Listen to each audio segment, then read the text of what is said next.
সামনে যিনি বসে আছেন আপনি আপনার নামটা একটু বলবেন। আমার নাম লতা। লতা কোত্থেকে এসেছেন, আপনার বাড়ি আমি কোথায়? চট্টগ্রাম থেকে আসছি। আচ্ছা, চট্টগ্রামে থাকেন। হ্যাঁ, চট্টগ্রামে থাকি।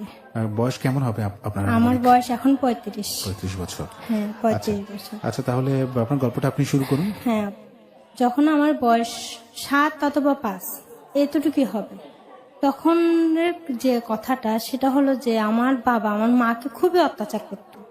এত অত্যাচার করতো যে আমার আম্মু সহ্য করতে পারতো না। শুধু একটা ছেলের জন্য। আমরা হলাম 3 বোন। ছেলে নাই কেন? ছেলেটা সেটা তো আল্লাহর দান, সেটা তো আর মানুষে তৈরি করে না। যে এটার জন্য দিনকে দিন রাতকে রাত আমার আম্মুকে অত্যাচার করতেই লাগলো। এমন একটা পর্যায়ে আসলে যে আমার আম্মু গর্ভবতী হয়ে গেল। আচ্ছা, তখন আমার আব্বু প্রশ্ন করলো যে আমার আম্মুকে তোমার ছেলে হতে হবে, মেয়ে হতে পারবে না। আবার আমার আম্মু প্রশ্ন করলো যে মেয়েটা ছেলেটা তো আল্লাহ দেন, সেটা তো আমি আর তৈরি করি না। তখন আমাদের ঘরের সামনে পেঁপে গাছ, ওটা তুলে আমার আম্মুকে মারা শুরু করলো। গাছ তুলে মারা শুরু করলো?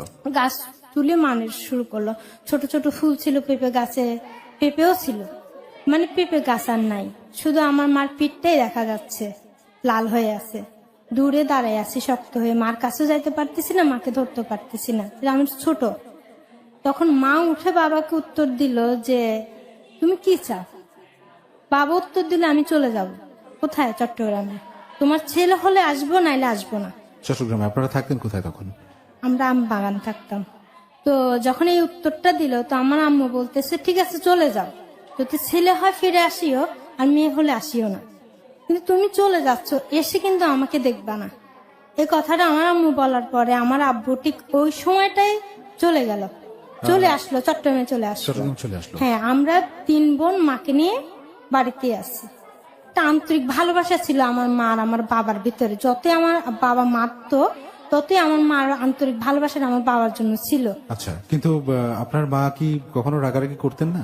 না, কখনো রাগারাগি করতো না। মানে একতরফা সবসময় হ্যাঁ, আপনার বাবাই? সবসময় নরম হয়ে থাকতো, যে বলতো যে স্বামীরা মারলে নাকি ভেস্তে চলে যায়। আচ্ছা, সেরকম বলতো। এই ব্যাপারগুলো কিন্তু অনেকবারই আমি শুনেছি অনুষ্ঠানে, যে স্বামীর পায়ের নিচেই বা হ্যাঁ, স্বামী যেই সেটা আমার মা জায়গাগুলোতে- বেশি বিশ্বাস করতো। হ্যাঁ, স্বামী যে জায়গাগুলোতে মারবে সেই হ্যাঁ, জায়গাটা সেই রাগ হয়ে জন্য গেলে- মারগুলি হজম করতো। আচ্ছা, তো হজম করার পরে তা বললো যে তুই ছেলে হয় আসিও, মেয়ে হলে আসিও না, এদেরকে নিয়ে আমি থাকবো। এক পর্যায়ে আমার বাবা মা চট্টগ্রামে চলে আসে, থাকি আমরা 3 বোন মা। তো মা যখন গর্ভবতী, তখন তো আর কিছু করার নাই, বাবাও চলে আসছে, আমরা খাবো কি? তখন দেশ গ্রামের বৌঝিরা তো ঘর থেকে বের হয় না, আচ্ছা, থাকে ঘরের ভিতরে পদ্মা হয়ে। তো ওখানে আমার মা করতো কি, যে লেসপিতা বিক্রি করা হতো, সেগুলি বিক্রি করা হতো, লেসপিতা বাসায় বাসায় গিয়ে। আচ্ছা, তাই যখন আমার মা গর্ভবতী, তখন বের হতে পারতেছে না, তো আমার বড় বোনকে সে দায়িত্বটা দিল। আচ্ছা, আপনার বাবা কি করতেন? বাবা বাড়িতে থাকতো, তখন মাছ ধরতো, মাছ বিক্রি করতো। আচ্ছা, তো উনি তো নাই এখন বর্তমানে। এখন তো আমরা 3 বোনই আছি, মা সহ। আচ্ছা, তো মা বোনকে দায়িত্বটা দিল বিক্রি করার জন্য। সে টাকাটা দিয়ে কেউ চাল দেয়, কেউ ধান দেয়, কেউ খুদ দেয়, সেটা দিয়ে আসলে হচ্ছিল না। এরকম একটা পর্যায়ে গেল। এরকম করতে মা আরো অসুস্থ হয়ে পড়লো, যে মার যে একটা ওষুধ প্রয়োজন সেটা দিতে পারতেছি না, সেটা আমরা জানতেও পারতেছি না মার কি প্রয়োজন। মার যত্ন করতো কে? আপনাদের বোনের শুধু আমরা 3 বোনই আছি মার কাছে। বোনদের বয়স কেমন ছিল তখন? আমার 6 অথবা 7, আমার বোনটা একটু বড় 10 হবে, আর ছোটটার বয়স 3। ও সবচেয়ে বড়টাই 10 বছর বয়স? হ্যাঁ, 10 বছর হবে, আচ্ছা, এরকম বয়স। তো দেখা গেল যে বাবা কোনোদিন অথবা 100 টাকা পাঠাতো, কোনো মাসে 50 টাকা পাঠাতো, আমার মা টাকাটা খেত না, ওটা আরেকজনের কাছে জমা রাখতো, যে টাকাটা আমার মেয়ে ছেলেরা খাবে। এমন পর্যায়ে গেল যে সবসময় তো বিক্রি করা হয় না। একটা যে গ্রামে পয়সাওয়ালা থাকে, অথবা যাতে টাকা পয়সা আছে, এরকম একটা ঘরে গিয়ে বলল যে আমার মেয়েটাকে সবসময় পাঠাবো সকাল আর বিকেল, তোমরা পান্তা ভাতের পানি আর ভাতের মারগুলি রেখে দিয়ে আমার মেয়ে নিয়ে যাবে। আচ্ছা, এরা কথা বললো, সেটা তো আমরা শুনিনি, মা বলে আসলো। তো প্রতিদিন সকালে প্রতিদিন বিকালে ওখানে পাঠানো হতো। তো ওই গরম নিয়ে আসতাম, মাথাটা পুড়ে যেত, বুঝতে পারতাম না যে এগুলি কি। আচ্ছা, নিয়ে আসতাম, এরকম আনতে আনতে অনেকদিনই আনলাম। আনার পরে একদিন হঠাৎ করে আমার মনে হলো যে ডেক্সিতে কি, আমি দেখি, খুলে দেখি ডেক্সিতে কি। তো দেখছি, যখন আমি খুলে দেখলাম যে গরম লাগতেছে, ওখানে তো হাত দিতে পারতেছি না, ভাতের মার। তো দেখা যায় কলা গাছের যে ফুলগুলি থাকে, ওগুলি ঢুকায় আমি দেখতেছি এখানে কি আছে, দেখি সব ভাতের মার নিচে কয়েকটা ভাত পড়ে আছে। আচ্ছা, তো কয়েকটা ভাত পড়ে আছে, চিন্তা করলাম যে ভাতগুলি আমাদেরকে খাওয়ায়, আমার আম্মু ফ্যান খাওয়াতো, কোন সময় আমরা ফ্যানও খাই, লবণ দিয়ে মেখে দিত। তো ওগুলি নিয়ে আসতাম। তো আম্মু, আমার একটু লজ্জা লাগতো, কেউ কাছে কিছু খুঁজতে যাইতে লজ্জা লাগতো, যেতে ভালো লাগতো না। তো আম্মুকে বলতেছি আমি আজ যাব না। যে কেন যাবে না? যে ওখানে গেলে তো ওরা ভাতের মাপ দেয়, ওরা তো আর ভাত দেয় না, কেন যাব, আনতে যাব না। তো মা বললো যে এগুলি খেয়ে যদি তোরা বাঁচি থাকো ভবিষ্যতে, তাহলে তোরা মানুষ হবি, আরে, নাইলে তো তোরা বাঁচবি না, বাঁচতে তো হবে কিছু খেয়ে, এরকম বললো। তো আবার বাজারের থেকে আটা এনে যাও রান্না করে খাওয়া হতো। রুটি বানাইলে তো বেশি লাগবে, তো যাও এক পা আটা, যাও তো এক ডেকচি হয়ে যায়, এগুলি আমাদেরকে ভাগযোগ করে খাওয়াতো। তো খাওয়ার পরে তো একদিন দেখা গেল যে মা বেশি অসুস্থ হয়ে পড়লো। আচ্ছা, এত অসুস্থ হয়ে পড়লো যে মা যে ডেলিভারি হবে সেটা মাও জানতো না। আচ্ছা, এরকম একটা পর্যায়ে এসে দাঁড়ালো। বড় বোনটা তো মানে যে দায়িত্বটা দিছে বিক্রি করার জন্য চলে যেত, সকালে বিকালে আসতো, ওখানে আছি শুধু আমি, আমার ছোট বোন। তো মা বললো আমি টয়লেটে যাবো। তো দেশ গ্রামের টয়লেট তো অনেক দূরে থাকে, ওখানে মাকে ধরে নিয়ে গেলাম। চারপাশে কেলা গাছ, কেলার বাগান, মা ওখানে বিষখানে গড়াগড়ি করতে লাগলো। আচ্ছা, তো আমি চিৎকার মানে উঠলে বললাম যে মা তোমার কি হয়েছে, তুমি এরকম করতেছে কেন? যে আমার খুব ব্যথা করতেছে। কিসের ব্যথা করতেছে সেটা মা বলতেছে না, শুধু বলতেছে ব্যথা করতেছে। ব্যথা করতেছে, আমি বুঝতেছি না কিসের ব্যথা। দেখলাম যে তখন আমার একটা ভাই জন্ম নিল, তখন ভাই যে তা আমি জানি না, একটা পর্দা নিয়ে আসলো, সেটা ডাক্তারে জানে। তো আমার মা বলতেছে যে তুমি যে তোমার নানিকে ডেকে নিয়ে আসো, যে দাই তাকে ডেকে নিয়ে আসো। তো আমি খুব ছোট কিন্তু সাঁতার জানতাম। তো আমাদের বাড়িটা নদীর পাশে, জোয়ারের পানি এসে যে জায়গাটা খালি ওটা ভরে গেছে, ওটা সাঁতার কাটিয়ে রাস্তায় যেতে হবে, তারপরে দাইকে ডেকে আনতে হবে। আচ্ছা, তখন আমি যখন ওই খুশিতে, আমার ভাই হয়েছে খুশিতে, মানে আমি যখন সাঁতার কাটা শুরু করলাম, ওখানে অনেক বড় বড় যোগ, যে যোগগুলি জোয়ারে থাকে, নদীতে থাকে। আমার খালি শরীর ছিল, একটা প্যান্ট পরনে ছিল। তো ওই যোগগুলো আমার পিছনে কামড়ায় ধরলো, বুঝতেছি না, খুশিতে নাচতেছি, আমার ভাই হয়েছে, আমাদের দুঃখের দিন শেষ। দাইকে জায়ের ডেকে নিয়ে আসলাম। জায়ের কাছে যখন আমি গেলাম তখন ও দেখছে আমার পিছনে অনেকগুলো যোগ। আচ্ছা, উনি কি করলো, লবণ নিয়ে আমার পিছনে পিঠে মেখে দিল। লবণ কেন মাখতেছ? আমরা জানতাম যে লবণ পেলে যোগ পড়ে যায়। তখন দেখি ঠাস ঠাস করে নিচে অনেকগুলো যোগ পড়ে গেল। যোগ দেখে আমি আরো কান্না করতেছি, যোগকে খুব ভয় পেতাম। তারপরে ওনাকে নিয়ে আসলাম কোথাও আমার আম্মুর কাছে। আম্মুর কাছে আনার পরে দেখা গেল যে যে পদ্মার মধ্যে আমার ভাই ছিল, এই ভাইকে ওই দায় খুলতে গিয়ে এমন জোরে টান দিল আচ্ছা, যে নাভিটাই ছিঁড়ে গেল। মাই গড, ছিঁড়ে গেল? নাভিটাই ছিঁড়ে গেল, নাভিটা যে কাটা হয় না, নাভিটা একদম ছিঁড়ে গেল, রক্তর বন্যা হয়ে গেল। ওইখানে এমন ভাবে রক্ত বের হতে লাগলো, আমার ভাই ঠাস ঠাস ঠাস ঠাস করে ধপ ধপ ধপ ধপ করতেছে চোখের সামনে, শুধু দেখতেছি, কিছু করার নাই। আমি মনে করতেছি ওই হাত পা লড়াচ্ছে, ও যে মরে যাচ্ছে সেটা বুঝতে পারি নাই। তো কি করলাম, যে দেখলাম আমার মা ফাল মেরে উঠে বসে গেল। এ কি করলা? এটার জন্য আমার স্বামী চলে গেছে, এটার জন্য মানুষের বাসার থেকে পানি ভাত এনে খাইতে হয়, ভাতের মার খেতে হয় এই সন্তানের জন্য। ছেলে যদি বেঁচে না থাকে আমি বেঁচে কি করব? তো ডাক্তারে জানে যে একটা ফুল থাকে, যে একটা সন্তান হলে একটা মার গর্ভের থেকে ফুল বের হয়, ওই ফুলটা আসলে বের হয় নাই। যখন নাভিটা ছিঁড়ে যায় ফুলটাও মার ভিতরে চলে যায়। এই অবস্থায়, রক্তস্ত অবস্থায় যখন দাইটা দেখে চলে যায়, আর আমার মার পাশে এক মুহূর্ত দাঁড়ায় নাই, আচ্ছা, চলে যায়। এখন মা বলতেছে যে একটা প্রাণী নাই যে আসি আমাদেরকে ধরবে, আমার মাকে একটু ধরবে, মার পাশে দাঁড়াবে, কিন্তু শুধু আমিই আছি। কিন্তু আমি ছটফটে ছিলাম, ভয় পেতাম না, খুব সাহসী ছিলাম। আচ্ছা, তো মা আমাকে ডাকলো যে মা এদিকে আসো। আমি বলি কি মা? তুমি যে সবসময় যে ইঁদুরের বাচ্চাকে তুমি কবর দিতে, অথবা টিকটিকি মরে গেছে সেটাকে কাউকে খেতে দিতাম না, ওটাকে আমি কবর দিতাম। আচ্ছা, মা শেষে ছলি দিয়ে যেভাবে কবর দেওয়া হয় তো আমার আম্মু সবসময় বলতো, তুমি যে এভাবে কবর তৈরি করো, তুমি ছেলে হলে আসলে মানুষকে কবর দিতে পারতো, তুমি তো একটা মেয়ে, কখনো কবর দিতে পারবে না। ওটা মার মনে ছিল। তো মা আমাকে ডেকে বলে যে, মা তোমার ভাইটাকে তুমি নিয়ে যেভাবে কবর দিতে এভাবে রেখে আসো। কেন মা? তো মা উত্তর দিলে যে ওখানে বড় হবে, আচ্ছা। তোমার ভাই বড় হয়ে তোমার কাছে আসবে। আহারে।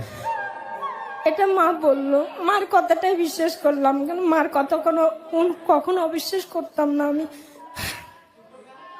তো করলাম কি, মার কাছে গেলাম। মা কি করলো, শাড়ির আঁচলটা ছিঁড়ে ফেললো, কেলা পাতা দিয়ে ভাইটাকে পেঁচাই আমার হাতে তুলে দিল।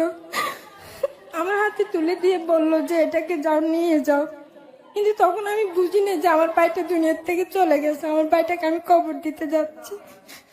একটা কোদাল নিলাম, একটা কোদাল নিয়ে চলে গেলাম, মানে যেখানে আমার ভাই জন্ম নিয়েছে ঠিক 10 হাত দূরে, এতটুকু দূরে নিয়ে গেলাম। নিয়ে যাওয়ার পরে ওইখানে সুন্দর করে একটা কবর করলাম আমি। কবরটা এখন আমার চোখের সামনে ভাসতেছে।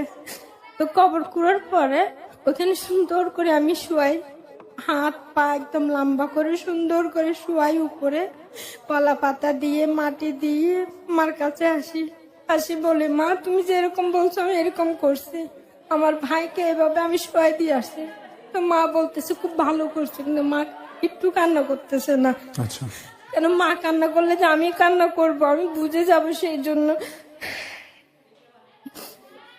তো মা বললো যে আমাকে একটু গোসল করো। তখন কি করলাম যে মাটির কলসি আলগাতে পারতাম না, নদীর থেকে পানি এনে মাকে গোসল করালাম। মাকে গোসল করানোর পরে দিয়ে ঘরে নিয়ে গেলাম। অবস্থায় মার গায়ে প্রচন্ড জ্বর। আচ্ছা। মা কাঁদতে শুরু করলো। তো তখন কলসির ছিদ্র করে মাথায় পানি দেওয়া হতো। তো কলসিটা মাথার উপরে থাকতো, মা দিন রাত মানে শুয়ে আছে, মার মাথায় পানি দিচ্ছি আচ্ছা। ঢেলে নদীর থেকে পানি এনে এনে। কিন্তু মাকে যে আমি এক পেট ভরে ভাত খাওয়াবো সেটা খাওয়াতে পারছি না। এই অবস্থায় তো ভাতের মার খেয়ে থাকা সম্ভব না। এই অবস্থায় যে একটা ওষুধ প্রয়োজন সেটাও মা পাচ্ছে না। এরকম করতে করতে 7 দিন পার হয়ে গেল। আচ্ছা। 7 দিন যাওয়ার পরে মা আমাকে কিছু টাকা দিল, 20টা টাকা। এই 20টা টাকা নিয়ে যাও, তুমি ডাক্তার নিয়ে আসো আর কিছু মাছ নিয়ে আসো, মাছ দিয়ে ভাত খাবে মা। তো ডাক্তার পাওয়া যায় না, ডাক্তার পাওয়া গেলে 3-4 মাইল দূরে যেতে হয়, অথবা বাজারে অপেক্ষা করতে হয় সকাল থেকে, তো ডাক্তার পাওয়া যায়। তো ডাক্তারের জন্য আমি সকালে চলে গেলাম। চলে যাওয়ার পরে কেরোসিন তেল কিনলাম, মানে 20 টাকার ভিতরে সব বাজার করে ফেললাম। ওইখান থেকে মাছও নিলাম, ডাক্তারকেও দিলাম টাকা। আমি ডাক্তার আসতে চাচ্ছে না, যে এত দূরে আমি যাব না। ডাক্তারের ব্যাগটা নিয়ে আমি চলে আসলাম। আচ্ছা। যে ব্যাগ নিয়ে আসলে ডাক্তার অবশ্যই আসবে। হ্যাঁ, চলে আসবে। তো ব্যাগ যখন নিয়ে দূর মারলাম বাজার সহ নিয়ে, তো ডাক্তারটা আসলো। আসার পর আমার মা খুব কালো ছিল, মার এত রক্তক্ষরণ হচ্ছে যে কালো, আমার মাটা একদম সাদা হয়ে গেছে, ফুলটা তো বের হচ্ছে না। 7 দিন এভাবে ছিল? হ্যাঁ, 7 দিন এভাবেই ছিল। কি নির্মম পৃথিবী। তারপরে দেখা গেল যে ডাক্তার আসলো, ডাক্তার দেখে বলল যে ফুলটা তো বের হতে হবে, নাইলে তো বাঁচবে না। সেটা ডাক্তারে বুঝতে পারছে, যে ওষুধ দিল কিছু, আর একটা টিকা মারলো। আচ্ছা। আবার বলল যে 9টা বাজে আমার আসতে হবে, টিকাটা তোমার আম্মুকে মারতেই হবে, না মারলে সমস্যা হয়ে যাবে, মানে রক্ত বন্ধ হওয়ার জন্য। যখন রক্ত মানে ক্ষরণ হচ্ছে যাচ্ছে, মানে এমন কোন কাফন নাই যে আমার মাকে শুধু ঘুরছি, যেটা ভিজতে সেটা সরাই ফেলতাম আর একটা দিতাম, জানি মা ঠান্ডা না লাগতো। শুধু এই কারণে একটা জামা কাপড় কোনো কিছু ছিল না, সব রক্তের ভিতর ছিল। আমার মা একদম সাদা হয়ে গেছিল।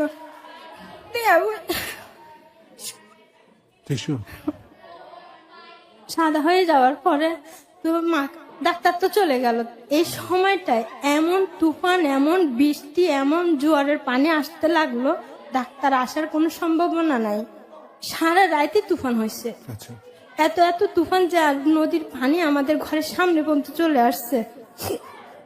সারা রাতে এই অবস্থায় চলে গেল। যে সকালটা হলো 4টা, ঠিক 4টা বাজে। মা যে ভাত খেতে চেলো, ভাত রান্না করলাম, মা খেলো না।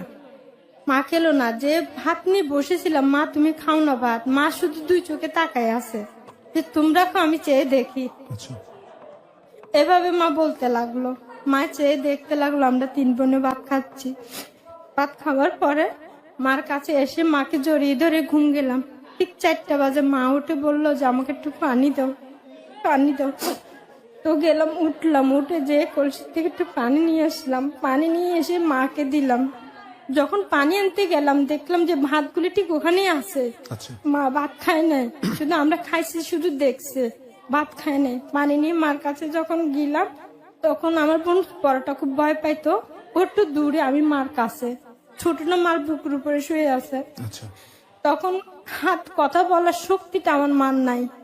তো 2 বোনের হাত মা আমার বড় বোনের হাতে তুলে দিল, তুলে দিয়ে শুধু 2 চোখের পানি ফেলতে লাগলো। তো চোখটা বন্ধ করলো। তখনও আমি বুঝতে পারিনি যে আমার মা আমাদেরকে ছেড়ে চলে যাচ্ছে। হায় রে পৃথিবী। তখনও বুঝতে পারি নাই যে আমার মা পৃথিবীর থেকে আমাদেরকে ছেড়ে চলে যাচ্ছে। আমি আসলে নির্বাক, কারণ এই গল্পের মাঝখানে আমার বলার কিছু নেই। আমাদেরকে দেখার মতো আর কেউ নাই। কেউ নেই। যে ভাইটা জন্মালো, যেখানে জন্মালো, উঠোনে জন্মালো, ঠিক 10 হাত দূরেই আবার তার বাসস্থান হয়ে গেল চিরস্থায়ী। মাটাও যখন চলে গেল। এই মা মরে যাওয়ার পরও মাকে জড়িয়ে ধরে আমরা 3 বোন ঘুম যাচ্ছি, একই জায়গায় শুয়ে আছি। আপনারা কেউ বুঝতে পারেননি? কেউ বুঝতে পারি না। আমার বড় বোন বললো যে মা ঘুম গেছে, সারা ঘুম যেতে পারি না, মা ঘুম গেছে, চলো আমরা ঘুম যাই। মাকে জড়িয়ে ধরে ওখানে আমরা আবার ঘুম যাচ্ছি। কেন এমন? ঘুম যাচ্ছি, যখন 5টা বাজলো আমার আপন খালা আসে ডাকতেছে আমাদেরকে। তখন ফাল মেরে যখন উঠলাম, উঠে যখন দেখলাম যে আমার মা লড়তেছে না, কথা বলতেছে না, তখন মানুষ সবাই কান্নাকাটি করে দিল যে আমার মা দুনিয়ার থেকে চলে গেছে, দুনিয়ার থেকে চলে গেছে। তো যাওয়ার পরে কয়েকটা লোক আসলো আচ্ছা, শুধু দেখার জন্য। বাড়িটা তো দূরে দূরে, কাছে কাছে না, যে ঘন বসতি না, দূরে দূরে। তো কয়েকটা লোক আসলো, 4-5টা লোক আসলো, আসে বলতেছে যে মারা গেছে, ওকে কিভাবে কবর দিবি? কোনো টাকা নাই, পয়সা নাই, কোনো কাপড় নাই, কিভাবে ওকে কবর দিবি? এটা বলতে লাগলো। বলে কেন? যে দেখছি সবাই যেরকম মারা গেছে, একই মাসে 4 জন মারা যায়, আমার মা সহ। আচ্ছা, আপনাদের গ্রামে? হ্যাঁ, একই ঘরে, একই গ্রামে না, আমাদের বাড়িতে 4 জন মারা কিরকম? যায়। কে কে মারা যান? আমার সমবয়সী একজন নদীতে পড়ে মারা যায়, আচ্ছা, একজন মুরব্বী মারা যায়, আমার ভাই মারা যায়, আমার মা মারা যায়। একই মাসে 4 জন মারা যায়। এটা দেশগ্রামে একটা আতঙ্ক সৃষ্টি করে ফেলছে যে হয়তো এই বাড়িতে কোনো কিছু ভর করছে অথবা কোনো আঁচল লাগছে, সেটা বলতে লাগলো যে বাড়িতে কেউ থাকবে না। আচ্ছা, এটা বলতে লাগলো যে আমার মাকে কবর দেওয়ার সাথে সাথে বাড়ি ছেড়ে চলে যেতে হবে। আচ্ছা, মানে আপনাদের 3 বোনকে? হ্যাঁ, সবাইকে, মানে বাড়িতে যারা আছে আশেপাশে, আচ্ছা, ওরা চলে যেতে হবে। এটা যখন বলতে লাগলো তো কি করলো যে দাফনের কাপড়ের কথা, ওরা দিবে না দাফনের কাপড়। আমার মার রক্তের কাপড়গুলি ধুয়ে দাফন দিতে বলতেছে। আচ্ছা, তো আমরা বলতেছি না, এই কাপড় দিয়ে কেন কবর দেবো? আরো যে 3 জন 4 জন মারা গেছে, ওদেরকে তো সাদা কাপড় দিয়ে কবর দিচ্ছে, দেখছি যে আমি যে সাদা কাপড় দিয়ে ওদেরকে কবর দিচ্ছে। আমার মার বেলায় কেন রঙিন কাপড় হবে? প্রিয় শ্রোতা, মানে কিছু বলার নেই আমার, যে কারণে আমি কিছু বলছি না। আমি শুধু শুনে যাচ্ছি। আমি জানি না আরো কত কি শুনতে হবে। কাফনের কাপড়টুকু জুটছে না, মাটা মরে গেল, কাফনের কাপড়টাও পাচ্ছে না। প্রিয় শ্রোতা, এটা উপলব্ধির বিষয়, এবং এটা যদি আপনি ফিল করতে পারেন, আপনি অনেক কিছুই হয়তো রিলেট করাতে পারবেন। যে এই যে ওর ছোট ভাইটিকে, যে ভাইটা ওদের সংসারের জন্য কতখানি একটা ইম্পর্টেন্ট ছিল, যে বাবা ফিরবে। শুধু বাবা ফিরবে বলেই নয়, একটা মায়ের কাছে মায়ের বুকের ধন কিন্তু সন্তান। আর এভাবে 10 মাস 10 দিন গর্ভে ধরে সেই সন্তান, দেখুন যে বাসার সামনে উঠোনে কলা বাগানে গর্ভপাত হলো, এবং সেই কলা বাগানে ঠিক একটু পাশেই তাকে কবর দিতে হলো। মা তার আরেক সন্তানকে বললো যে তুমি যেভাবে ইঁদুর বা পোকামাকড় কবর দাও, ঠিক সেভাবে তোমার এই ভাইটাকে সেখানে রাখো, ও এখানে বেড়ে উঠবে। কি অনুভব হতে পারে একটা 6 বছরের বাচ্চার? সে হয়তো তার কনসিয়াস মাইন্ডে, মানে সচেতন মনে হয়তো কিছু বুঝতে পারছে না, কিন্তু প্রকৃতি কিন্তু এমনই যে তার অবচেতন যে মনটা, সে অবচেতন মনের উপর কিন্তু বড় একটা ধাক্কা বা বড় একটা কষাঘাত করে দিল। তার ভার কিন্তু তখন থেকেই বহন করছে সে কিন্তু জানে না, কারণ সে অবচেতন মন তার সাথে এটা করেছে। তার ভাইটিকে সে ওখানে রাখলো, কারণ তার মা বলল যে তোমার ভাইটা এখানে বড় হবে। ঠিক 7 দিন পরে তার মাকেও তার হাতে কবর দিতে হলো। এরপরে আর মনে হয় না কিছু বলার আছে, যেটা বাকি থাকে সেটা হচ্ছে উপলব্ধি। আমি আর কিচ্ছু বলবো না, আপনার সাথে থাকবেন, জানি না কি শুনবেন, কিভাবে গল্পটা নিবেন। তবে এতটুকু, এই গল্পটা শুনলে অনেকের অনেক কষ্ট দূর হয়ে যাবে। অনেকেই হয়তো সার্ভাইভ করতে পারছেন না এই জীবনটাকে নিয়ে, আর তারা কিন্তু অনেকখানি বলিষ্ঠ হয়ে উঠবেন মানসিকভাবে কেউ তার কাছে। লতা, তারপরে আপনার মাকে কবর দেওয়ার জন্য কোনো কাফনের কাপড়ও পাচ্ছেন তো না? ওরা বলতেছে যে ওই কাপড়, রক্ত কাপড়গুলি ধুয়ে কবর দেওয়ার জন্য। তো আমরা বলতেছি না, এই কাপড় দিয়ে কবর দিব না। ওই তিনজনকে যেরকম সাদা কাপড় দিয়ে কবর দেওয়া হয়েছে, ঠিক এইভাবে আমার মাকে সাদা কাপড় দিয়ে কবর দেওয়া হবে। ওরা বলতেছে টাকা কোথায় পাবে, তোদেরকে তো ভিক্ষা করতে হবে। আচ্ছা, ভিক্ষাও তোদেরকে দিবে না। কেন? যে ভিক্ষা করে যে টাকাটা পাবে, সেই টাকাটা দিয়ে দাফনের কাপড় হবে না, তো কিভাবে কবর দিবি? ভিক্ষা করে আপনাদের কাফনের কাপড় কিনতে হবে? হ্যাঁ, এমন একটা মানুষ নাই যে একটা না। মৃত মানুষের কাফনের কাপড়টা দিতে পারে? না। তো ওরা এটা বলতেছে যে কিভাবে কবর দিবে। তো আমার আম্মু সবসময়, আমি যে বালিশে ঘুম যেতাম, এই বালিশে কিছু রাখতো, কি রাখতো কখনো দেখতাম না। বলতো যে এই বালিশটা কখনো ধরবা না। তো আমার মাথা আসলো যে আমার আম্মু বালিশে কি রাখতো সেটা আমি দেখবো। ওদের সামনে থেকে দূরে চলে গেলাম। দূরে চলে যেয়ে আমার বালিশটা ওদের সামনে নিয়ে আসলাম। এনে বালিশটা যখন টান দিলাম, ওই বালিশটার ভিতরে কিছু ছিঁড়া কাপড় ছিল। আচ্ছা, ছিঁড়া কাপড়ের মধ্যে 10 পাই, 5 পাই, 8 আনা, 4 আনা, 1 টাকা, 10 টাকা, 5 টাকা এরকম ছিল। এগুলি গুনতে গুনতে দেখা গেল ওদের সামনে যে টাকাগুলি পড়লো, ওরা অবাক হয়ে গেছে টাকাগুলি দেখে। এতগুলি টাকা ওখানে, তো 1000 টাকার মতো। আচ্ছা, 1000 টাকা এখন অনেক টাকা। 1000 টাকা যখন গুণ দেখলে 1000 টাকা, ওরা তখন অভিযুক্ত করতেছে তোমরা কি খাবে, তোমার বাপ তো নাই, আচ্ছা, এগুলি তোমরা জমা রাখো ওই কাপড় দিয়ে কবর দেওয়ার। যে না, আমরা এই টাকা দিয়ে যা খরচ লাগে মার জন্য এটা করে তারপরে আমরা থাকবো, এটা বললাম। ওই টাকাটা দিয়ে হুজুরকে আনা হলো, দাফনের কাপড় কিনা হলো। ছিল জানাজার সময় শুধু 10-12 জন মানুষ ছিল, আচ্ছা, আর কোনো মানুষ ছিল না। আমার মাকে গোসল করাচ্ছে, সাদা কাপড় পরাচ্ছে, মার পাশের থেকে এক পাও আমি লড়ি নাই, মার পাশে দাঁড়িয়ে আছে। কিন্তু আমার বড় বোনটা খুব ভয় পাইতো, আচ্ছা, ও কখনো দূরে থাকতো, কিন্তু আমি সবসময় মার কাছেই থাকতাম। কিন্তু মা যে চলে যাচ্ছে তখন আমি বুঝতে পারি নাই যে আর কখনো মাকে পাবো না, এটা তখন আমি বুঝতে পারি নাই।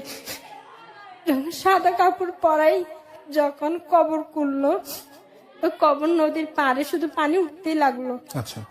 যতবার পানি ফেলে দেয় আবার কবরটা ভরে যায় পানি। কবর দেওয়ার জন্য কোনো জায়গা নাই, নদীর পাড়ে করতে হবে? হ্যাঁ, নদীর পাড়ি, ওটা কবরস্থান ছিল।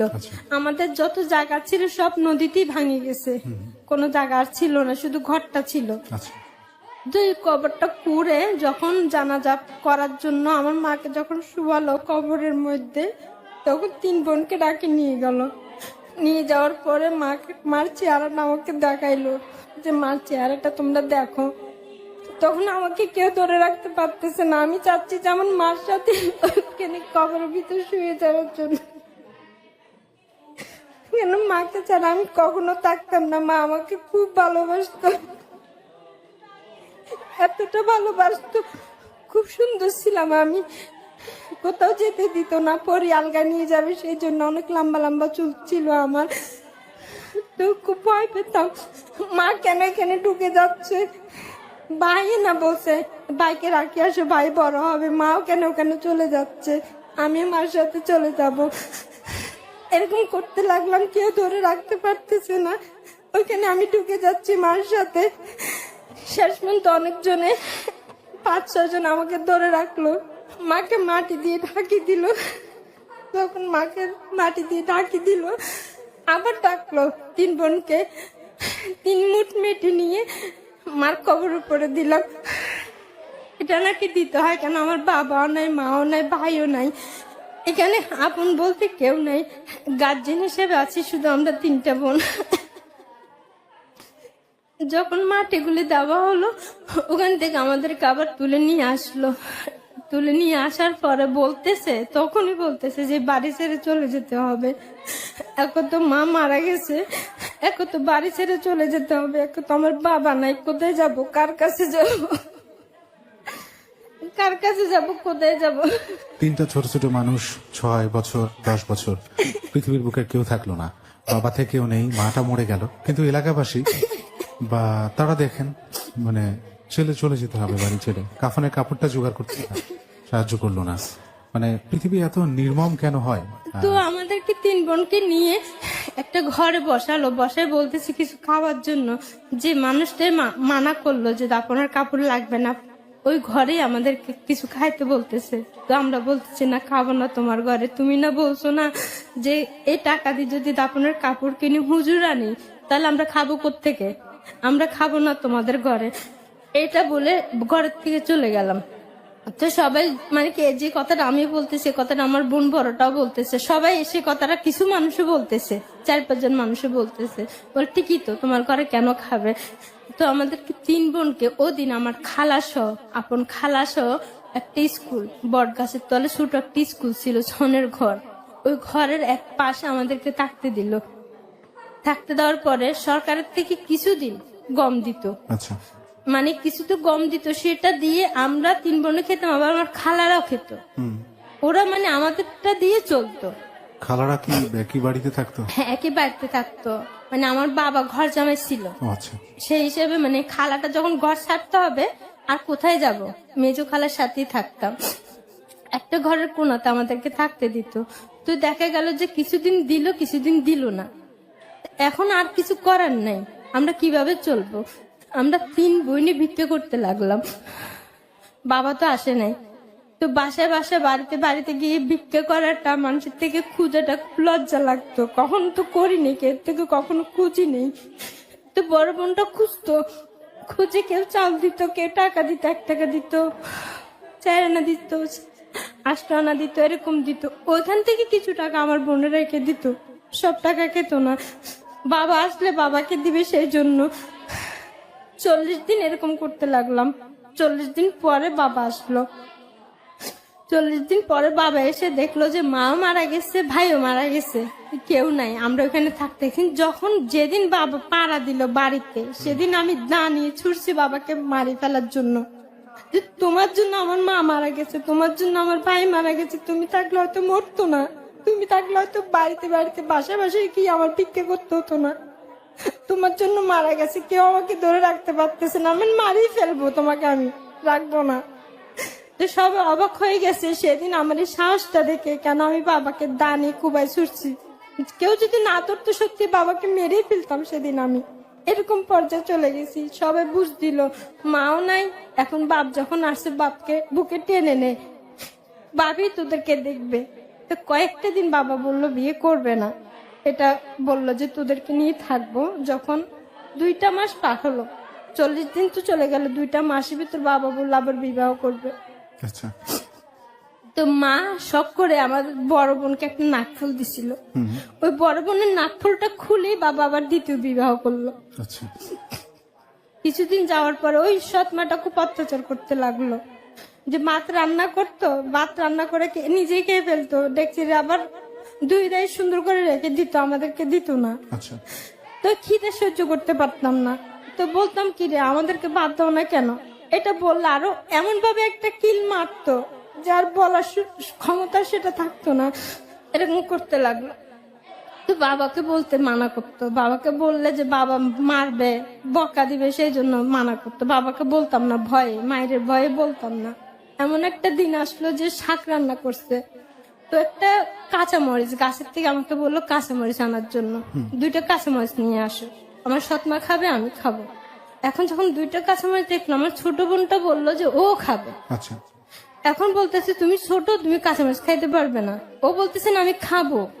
এখন আমাকে বলতেছে গাছে যতগুলি মরিচ আছে সবগুলি নিয়ে আসো। তো আমি তো বুঝতে পারিনি মরিচগুলি কি করবে।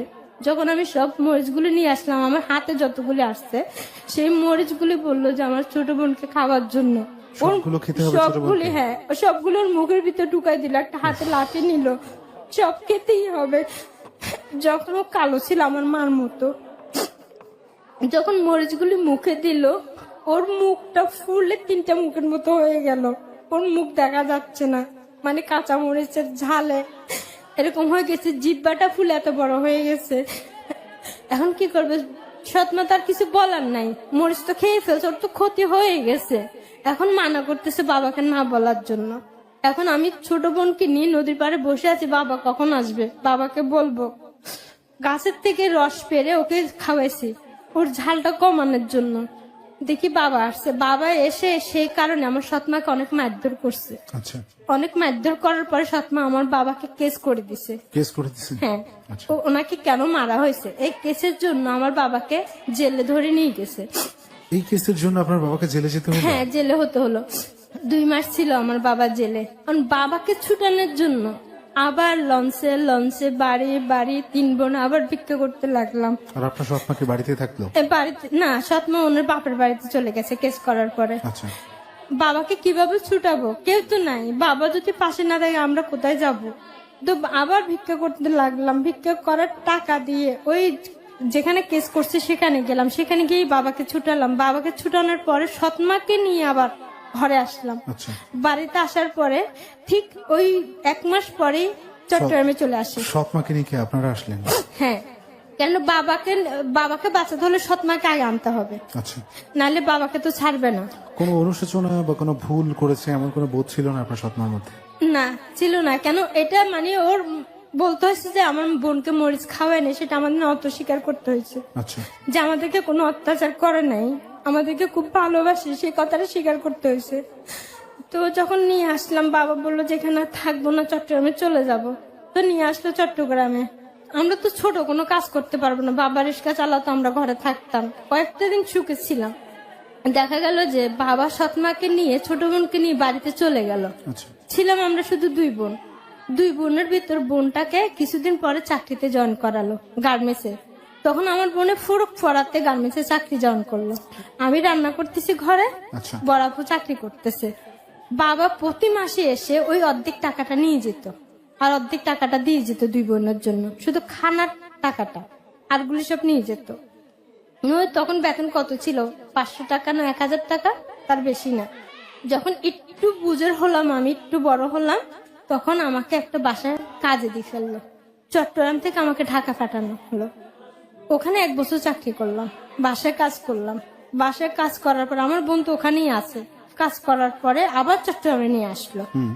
আনার পরে আবার আমাকে 2 বোনের সাথে একই জায়গায় চাকরিতে জয়েন করালো। আচ্ছা।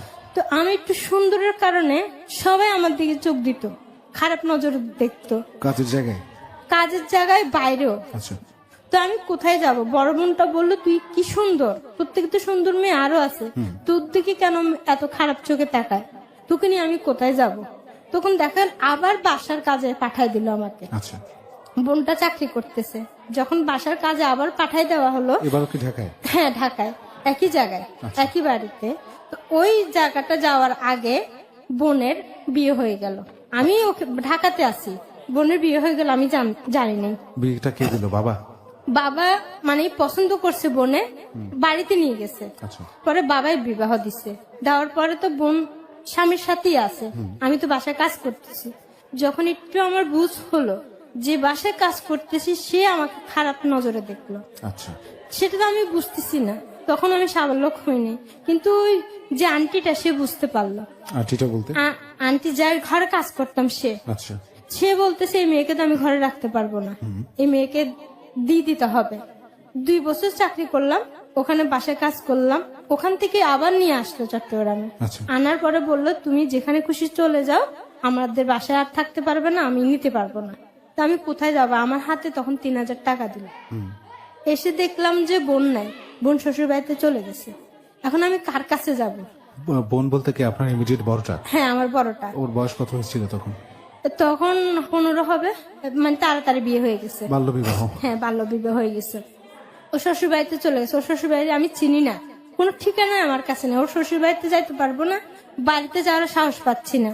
চাকরিটা ধরতে গেলে তো আমার কেউ কাছে থাকতে হবে, আমি কার কাছে থাকবো? একটা পরিচিত মেয়ের কাছে গেলাম, আচ্ছা, বান্ধবীর মতো, যে আমাকে একটু তোমাদের কাছে কিছুদিন থাকতে দাও। তো ওই যে আমাকে 3000 টাকা দিল, এই টাকাটা কি করলাম, ওদের হাতে তুলে দিলাম। আচ্ছা। টাকার প্রতি কোনো কিছুর প্রতি আমার কোনো লোভ ছিল না। আমি যখন টাকাটা ওদের হাতে দিলাম, ওরা সিদ্ধান্ত নিল যে ওদের বড় ভাইয়ের সাথে আমাকে বিয়ে দিবে। কিন্তু ওর ভাই বিবাহিত, বউ কাছে নাই, বউ বাড়িতে, কিন্তু ওনার কাছে আমাকে বিয়ে দিবে।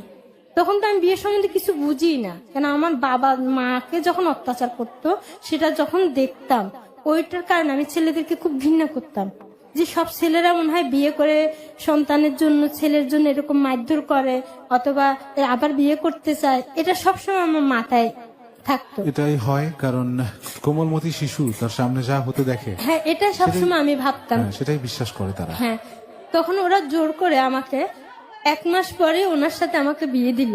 আচ্ছা, তখন আমি বিয়ে মানে সম্বন্ধে কিছু বুঝি না, লাল একটা শাড়ি পরে আমাকে সেদিন হুজুর একটা ডেকে যে এরকম বলো, কবুল বলো, মানে বিয়ে হয়ে গেল। তো বিয়ে হওয়ার পরে যখন এক ঘরে দেওয়া হয়, উনি আমার হাত ধরতেছে, ওনার শাড়ি ধরতেছে। আচ্ছা, আমার শাড়ি ধরতেছে কেন, আমার হাত ধরতেছে কেন? ওনাকে আমি মানা করতেছি, শুনতেছে না। যখন শাড়িটা নিয়ে ফেললো, তো আমি টয়লেটের ভিতরে লুকায় আছি। এক সময় দেখা গেল যে কয়টা বাচ্চা আমি জানি না, লোকটার ঘুম এসে গেছে। আমার যে শাড়ি পেটিকুট গুলি খুলে একটা সিরা জামা পরে আমি ওখান থেকে আচ্ছা, পালাই মানে রাত্রে হাঁটা শুরু করি। কোন দিকে যাচ্ছে, কোথায় যাচ্ছে জানি না, হাঁটতেছি রাত্রে, একা একা হাঁটতেছি। আমি আচ্ছা, ভয় পাচ্ছি না, একা একা হাঁটে যাচ্ছি। যাওয়ার পর একটা দারোয়ান, মানে ওদের পরিচিত, এই দারোয়ানের সামনে আমি পড়লাম যে তুমি তো ওদের বাড়িতে ছিলে, তুমি এখানে রাস্তা হাঁটতেছো কেন এত রাত্রে? যে ভাই এই ঘটনা হয়ে গেছে আমার উপরে, আমি ওদের কাছ থেকে লুকায় চলে আসছি। ওর পায়ে পড়লাম যে তুমি আমাকে একটু থাকার জন্য আশ্রয় দাও, যে কোনো একটা ভালো জায়গায়, আমি ওখানে আর ফিরে যেতে চাই না। বলে ঠিক আছে, আমার কাছে থাকো। উনি সকাল পর্যন্ত ওনার কাছে আমাকে বসায় রাখলো। যখন সকাল হলো, ওনার পরিচিত একজনের কাছে আমাকে নিয়ে গেল। সে বললো যে এই মেয়েটাকে একটা আশ্রয়ের প্রয়োজন, এই মেয়েটাকে তোমাদের কাছে রাখো, মেয়েটা খুবই ভালো। যার কাছে নিয়ে গেল তার একটা মেয়ে একটা ছেলে। আচ্ছা, তো বললো ঠিক আছে, আমার মেয়ের মতো করে ওকে রাখবো। উনি বললো আমার পরিচিত। ওখানে রাখার পরে যখন আমি ওইখানে 1 মাস 2 মাস ছিলাম, থাকার পরে ওরা সিদ্ধান্ত নিল ওনাদের ছেলের সাথে আমার বিয়ে করাবে। আচ্ছা, ওরা তো জানতো না যে ওখানে আমার বাল্য বিবাহ হয়ে গেছে। যখন ওরা বিয়ে ঠিক করে ফেললো ওনাদের ছেলের সাথে, যে আমাকে নিয়ে আসছে সে বলল যে ওর বিয়ে হয়ে গেছে। আচ্ছা, এটা বলার পর ওরা দূরে সরে গেল, যে যখন মেয়ের বিয়ে হয়ে গেছে এর সাথে আমার একটা ছেলের বিবাহ কিভাবে দিব। এটা বলার পরে আমাকে একটা চাকরি দিল আচ্ছা, নিয়ে, যে তুমি এখানে চাকরি করো, আমার কাছে থাকো। চাকরিটা দিল কারা? যাদের কাছে থাকতাম ওরাই? ওরাই দিল। আচ্ছা, প্রথম যখন করতে গেলাম তখন দেখা গেল সাগর নামের ছেলেটা, সে সবসময় আমাকে ফলো করতো ওই চাকরির জায়গায়, চাকরির জায়গায়, যে আমি কোথায় যাচ্ছি, কি করতেছি, কি খাচ্ছি, সবসময় ফলো করতে লাগলো। আমি জানতাম না। 3 মাস চাকরি করলাম, 3 মাসে আমাকে ফলো করতে লাগলো।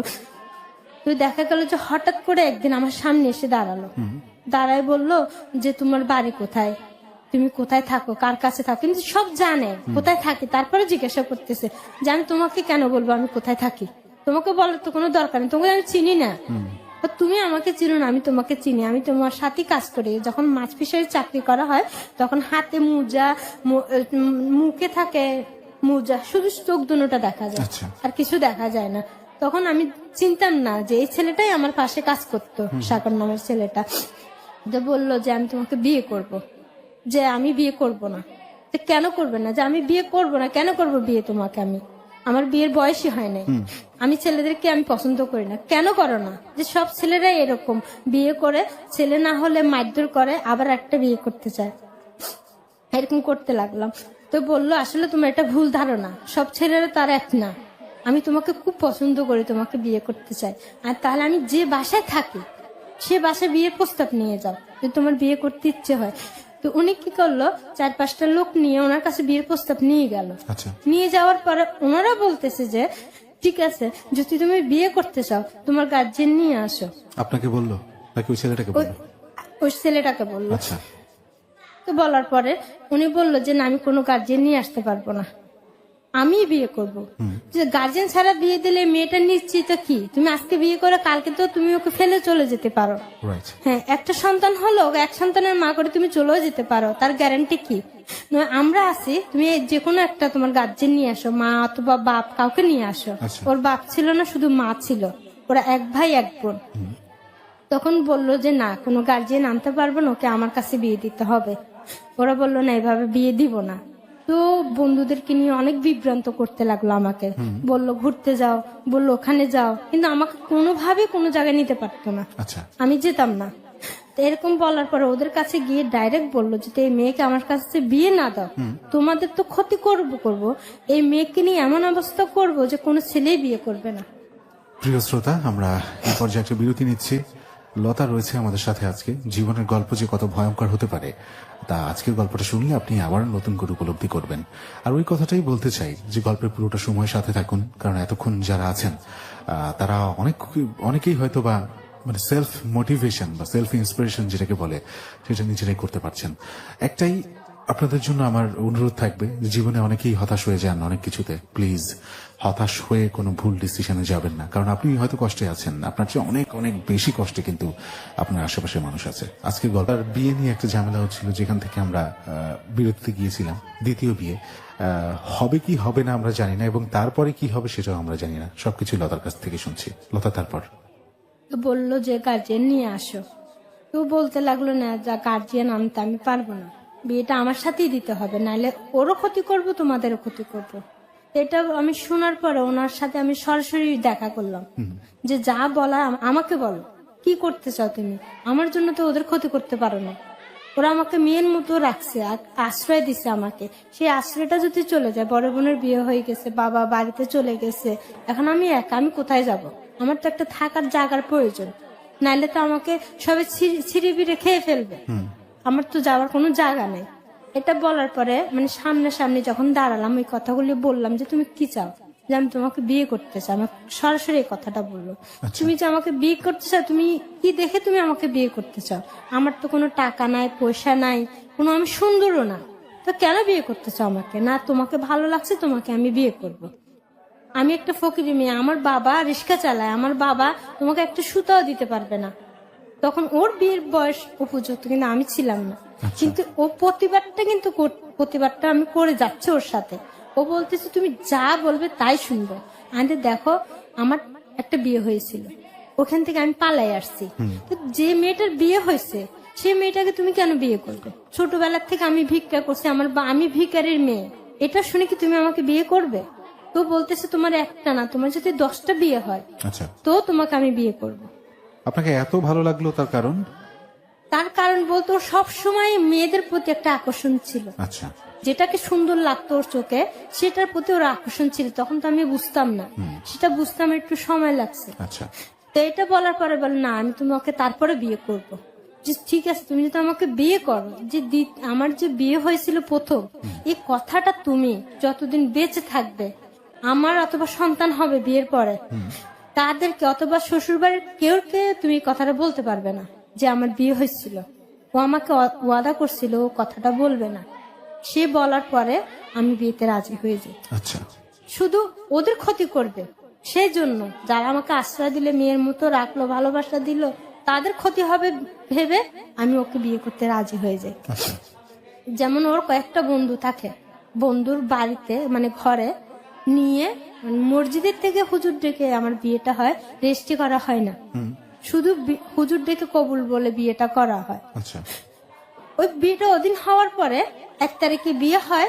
ওই 1 তারিখে বিয়ের থেকে মানে আমি ওর কাছে আর যাই না, ওর সাথে আর কোনো আমার যোগাযোগ নাই, কিন্তু বিয়ে হয়ে গেছে, দূরে দূরে আছে, কিন্তু চাকরি করতেছি। আচ্ছা, চাকরির অবস্থায় ওর কাছে আমি যাইতেছি, কিন্তু বিয়ে করছো আবার কি? তো বিয়ে করলে যে একসাথে থাকতে হয় স্বামী স্ত্রী, সেটা আমি বুঝতাম না। তো এটা বলার পরে যখন 1 তারিখে বিয়ে হলো, 16 ডিসেম্বর, ঠিক 16 তারিখে ও আমাকে জোর করে একটা ঘর ভাড়া নিয়ে ওখানে আমাকে নিয়ে গেল। আচ্ছা, যে তুমি আমার বউ, আমার কাছে থাকতেই হবে, তুমি আর কোথাও থাকতে পারবে না। বিয়ে যে হলো, যাদের ঘরে আমি থাকতাম ওরা জানতো না যে ওর সাথে আমার বিয়ে হয়ে গেছে, কিন্তু ওরা তো চাইছিলাম একটা ভবিষ্যৎ সুন্দর, সেটা জানি মোকাবিলা করতে পারি, সেই জন্য ওরা একটা গার্জিয়ান নিয়ে আমাকে বিয়েটা দেওয়ার ইচ্ছে ছিল। সেই ইচ্ছেটা ওদের পূর্ণ হলো না, আমার কপালও ছিল না। আচ্ছা, তো ওই দিনে 16 ডিসেম্বর আমি ওর কাছে চলে আসি।